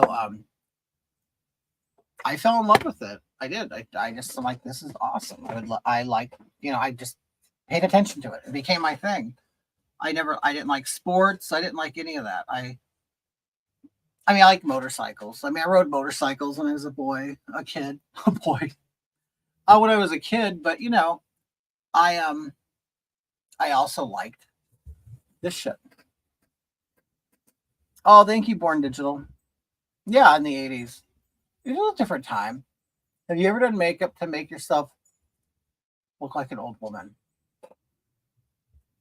Chaz, I'm a 54-year-old woman. I'm an old lady. I haven't. I think I've added wrinkles. When I do Hogatha, sometimes I add shadows here and try to sink my eyes back. And I've added wrinkles before, but I actually really like my contour right now. And then you just kind of sit back and admire your, and then you kind of critique it the whole time. I'll look at it and I'm critiquing it and I'm saying I could do this better, I could do that better. And it's just a quest to try to be better all the time. And this wig is messy. Anyway, you know what I mean. I've seen some great old ladies stage makeup. No, I haven't. Yeah, I'm 54. I would have said 38 to be honest. So yes. It's art. Thank you so much, Stacy. I appreciate it. Do you ever have a drug? Yes. I did meth for 10 years. But see, I got my teeth. Yeah, from 1987 to 1997, I was in the drug world. And like daily use. It was bad. But I never injected it. It's so funny? When you're snorting meth, you're like, well, at least I'm not smoking it. And then when you start smoking, you're like, well, at least I'm not injecting it. And so so like that's a way of like judging everybody, you know what I mean? You have to find a way to make yourself feel better. But I remember probably one of the last times I ever did it or went to the drug houses I used to. The guy he pulled, like they would always like, I don't know if they still do it. I don't know if I have any druggies watching, but they would kick you down a line. So you're there to buy it. You're there to buy it. They kick you down a line, sort of like, oh, here, you're my friend, and let's do a line together. But from what I then realized, what they did to me and my ex, because we were like, honestly, we were the only white people. They were all like Mexican or Cuban, a lot of Cubans too. And they didn't trust us at first. So they would like give us free drugs to make us do it in front of them. So they figured if we do it in front of them, they won't think we're cops. Because I always got labeled as a cop because, like I said, they think white people are the only people in the authority. Okay, so they saw me looking clean cut, and I didn't look trashy yet because I hadn't been in drugs yet, but it took a long time for them to trust me, and so I would have to do the drugs in front of them, and then so eventually they got to know me. So oh, okay, we got this big white guy who's not a cop, but they would use me like that. They would invite their friends over, and their friends would get scared when they could see me. But I don't know. But I do the line. I actually stopped going over there when California or the United States, I don't know if it was just the States or the California, they stopped, the sale of ephedrine, or they started regulating the sale of ephedrine, and you could only buy so much, and that was being used to make meth. Okay, so that's why it's hard for you to get Sudafed and shit like that. So what they did is they wanted me to go into Mexico, and I'm like, okay, this is getting too crazy. They wanted me to go into Mexico and go and buy the dope. They buy the chemicals. And I'm like, I'm not doing it. I'm not, first of all, I'd never gone to Mexico because all my friends said, don't go to Mexico because they're going to fuck with you there. Because back then, I guess, they would get all the Americans are white men and they would pull them over and extort money from them. That's very common practice. But so I never went. And I definitely wasn't going to go get all these, illegal chemicals that you can't even have in California. But they'll trust you. They won't check your car. You're white. And, I'm like, no, I'm not doing it. So I stopped going over there. Eventually got off drugs, drove by the neighborhood. The city burnt down the whole thing. Like I live close to it now because I moved to the city. But they basically took a whole neighborhood and it, accidentally caught on fire. And now there's Amazon. Now there's Amazon buildings on top of it. But anyway, I did tons of Xenadrine I don't even know what that is. Sugar is my drug. And then it's funny. The first drug I ever did was cocaine, and I was 14. My cousin had just gotten out of jail, and he comes over and he goes, "Hey, I need to take a shower, and I'll take care of you." Well, he's a grown man and he's talking to me like a grown man, but I'm 14. So, and he was like the cool rebel cousin. So he then he gets out of the shower and he rails out 3 lines on my dresser. And me and my brother do it. And the funny thing is, it wasn't that long. It took a couple more years later we were doing drugs. But it was cocaine. That was the first drug I tried was cocaine. People always say, "Oh, marijuana is the drug." No, I went right to cocaine when I was a kid, and I knew when I did it, I would be addicted to it because it made me feel so good. And I knew as a kid, I'm like, I can't do this because I'll become a drug addict because it is so good. So I didn't do it anymore. I did it one more time as an adult. But as a kid, I didn't do it anymore. And then my sister-in-law, who ended up being my sister-in-law, she started getting paid by a babysitter in meth. Because I guess they didn't want to give her money. So they're like, here. And she had a weight problem. So she always wanted to be skinny. And so she just recently passed away. But it was like, I don't know. I went into meth through her. And then we just all started with me, my brother, her, and who soon was my ex. We all just partied together and did dope. And, all of us took different ways to get off of it. My sister-in-law never got off of it. And she just recently died. My brother got off of it, but he's still... Meth restricts you. It makes you... It keeps you like at a certain age or something. It's weird, but the longer you're on it, the worse it is, and the more you're screwed up, and the more it takes from you. And I was glad my brother finally quit. My ex, she finally quit eventually. But I don't know. Wow, crazy stories. I'm sorry you had to experience that. I mean, it was horrible. I mean, of course. I mean, I'll tell you, and I know you guys who have kids, you'll tell your kids this or whatever, but honestly, if you get off on the wrong trajectory of life and doing drugs, the longer you do it, the harder it is to come back. And like, okay, I quit, at 27. Thanks, post. I quit at 27, but my life never really improved that much. You kind of get stuck in a victim mentality. You're kind of like, you think everybody's against you. You know what I mean? But the thing is, you have done it to yourself. You were a druggie. You ruined your life. You took 10 years of your life away from yourself. And especially, I don't know if especially California, but, being expensive and stuff, you got to start early and start building that nest egg and start preparing to live here. And drugs delay you. And that's what happens. So I've never owned a home. I've never even been close to owning a home.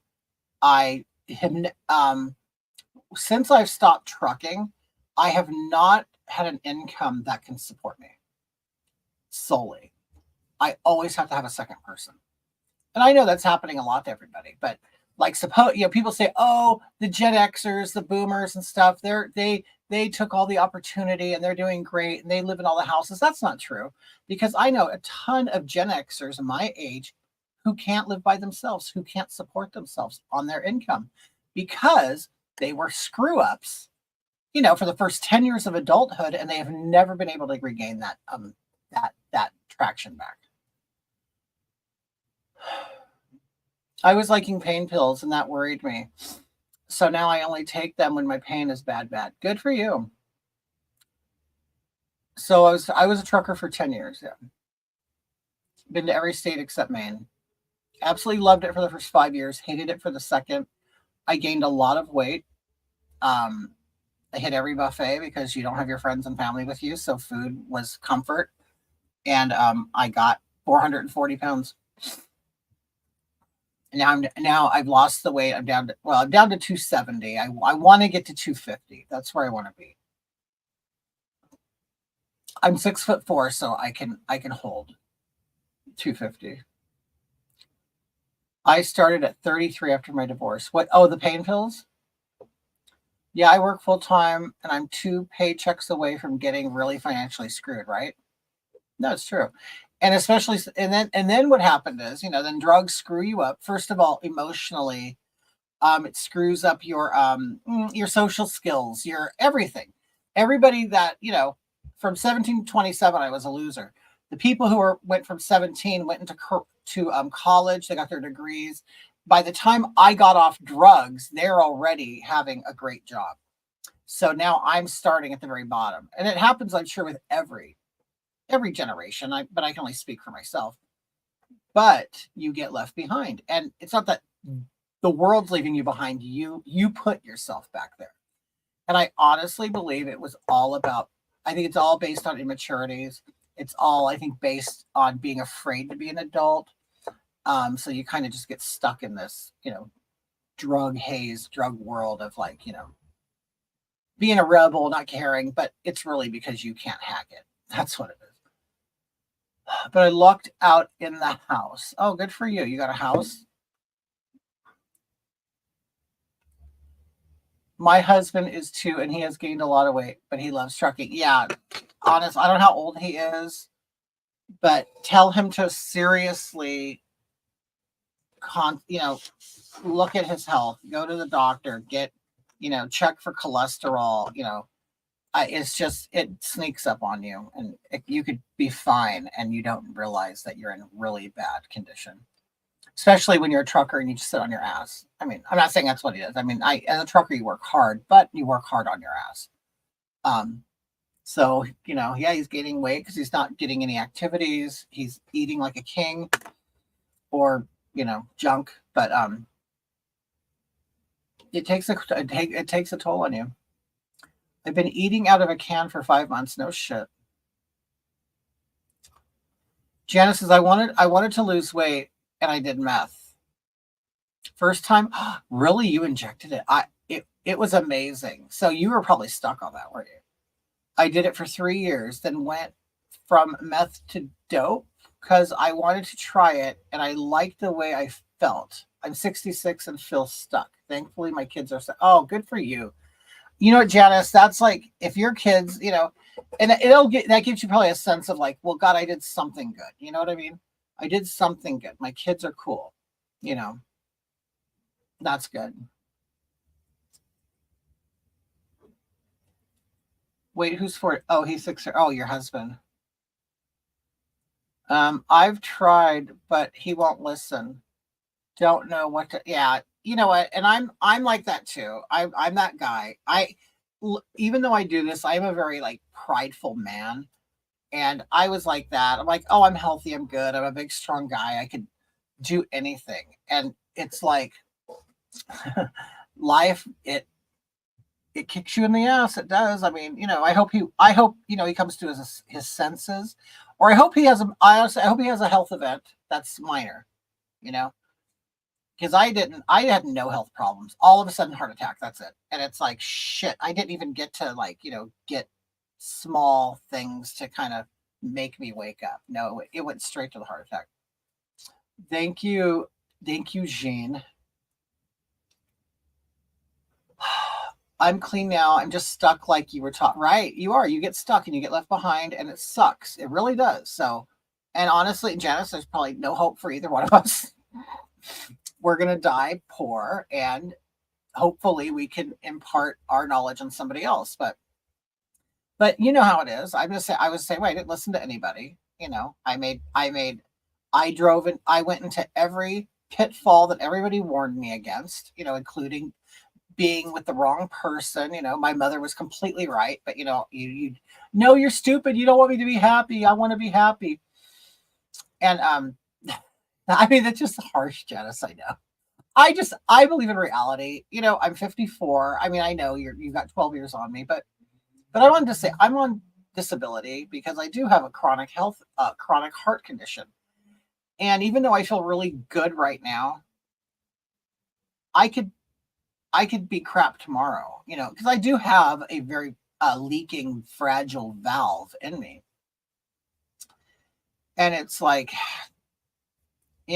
whatever, it's like you spend 10 years of your life completely screwing up. And, somehow the rest of your life has a way of punishing you for it, reminding you of it. And it's just, and you can't tell people, you can't. I mean, very few people really pay attention and will like heed your warnings. And I understand, I look back at all the people, the older people in my life who talk to me. I like, oh, you don't want me to have fun. You're just jealous because you're old. You know what I mean? And it's like, I'm young and good looking and I'm out having fun. Yeah, the party does end. The party does end. And he did drugs for the longest time and stopped 5 years ago. Oh, good. Now wait and smoking. Yeah. How old is he? And another thing that bothers me, but concerns me, is a lot of young people nowadays are starting out unhealthy. Like, we, at least, like my age group, I mean, we had fast food. And yes, it was on every corner, but we didn't eat it as much. My mom still was like a boomer and she cooked and wanted to make nutritious meals for her family. So we at least started off nutritionally okay. But kids today are like, geez, they're having, Pop-Tarts for dinner. You know what I mean? Or every meal's fast food, or and plus I can't stand the whole body positivity movement to make people feel good about their bad diets and lack of exercise. It's like, you're just like killing people. You're killing people, pretending to be kind and nice and accepting and tolerant, but you're actually killing people. You're leading them into their death. And that's terrible. So at least I could say for me, like when I went into drugs, I was already kind of healthy, had a good back. I wasn't fat. I wasn't extremely like active. I was never into sports, but I rode bikes and motorcycles and skated and did all that. I swam a lot. So, but these kids who just sit at home on a computer, on a pad, on a phone, they're already unhealthy. So I couldn't imagine when they get into the age of doing drugs, what's going to happen to them. My mom hated my first husband, who was Puerto Rican and a drug addiction, but we stayed married for 27 years. He died. Oh my God. What did he died at 40? Wait. Oh, your husband's 47. Will be 48. Becky, how are you, dear? Janice says, you're the male me. It's so funny. Well, there's so many different stories, but then so many stories are so similar, and but yeah, I mean, I hope the best. I always hope for the lottery. I hope for, what I hope for, honestly, is that somebody will see what I do online and say, hey, you know what? We're going to give you X amount of dollars for this. And then I could take that and buy just some small, humble little home somewhere. It doesn't have to be like in LA or even in the best part of California, but up in the mountains, it's cheaper. The high desert, it's cheaper. And, I used to say, oh, I'll never live in the high desert. Well, I'm now 54, don't have a home, and I would love to own a home in the high desert. But my birthday was great, Becky. Thank you. I will have you. I've been good health-wise. I've been doing very good, very good. I'm on Ozempic, so it's helping me lose more weight. I kind of plateaued, but then I've plateaued on Ozempic because it's gotten 30 pounds off me more so far. But I quit it I stopped it a week before Thanksgiving because I wanted to eat. I knew a person who had a lap band. You remember it's a thing, it goes around your stomach, your esophagus, and they would put like fluid in it to constrict it so you couldn't eat as much. And I had a friend that she released it to go on a cruise so she could eat. Well, I did the same thing. I quit Ozempic so I could eat for Thanksgiving, but afterwards I gained 3 pounds. Like it came on quick. I went, oh shit, I better get back on it. Lottery is my only hope. You're amazing. Thank you. You have 10 pounds to lose, Becky? You'll do it. XYZ vision, I won't die. Oh my God, I never thought about that. What if I have a heart attack and died right online? That would be crazy. That would be crazy. Okay, you guys, Mark has dinner for me hours ago. Oh my God, I've been here 4 hours. Well, thank you so much. I'm surprised I still have 17 of you. Anyway, love you guys. I hope you learned something. It's great talking to you. Thanks for visiting with me while I did this. Anyway, talk to you later. Bye.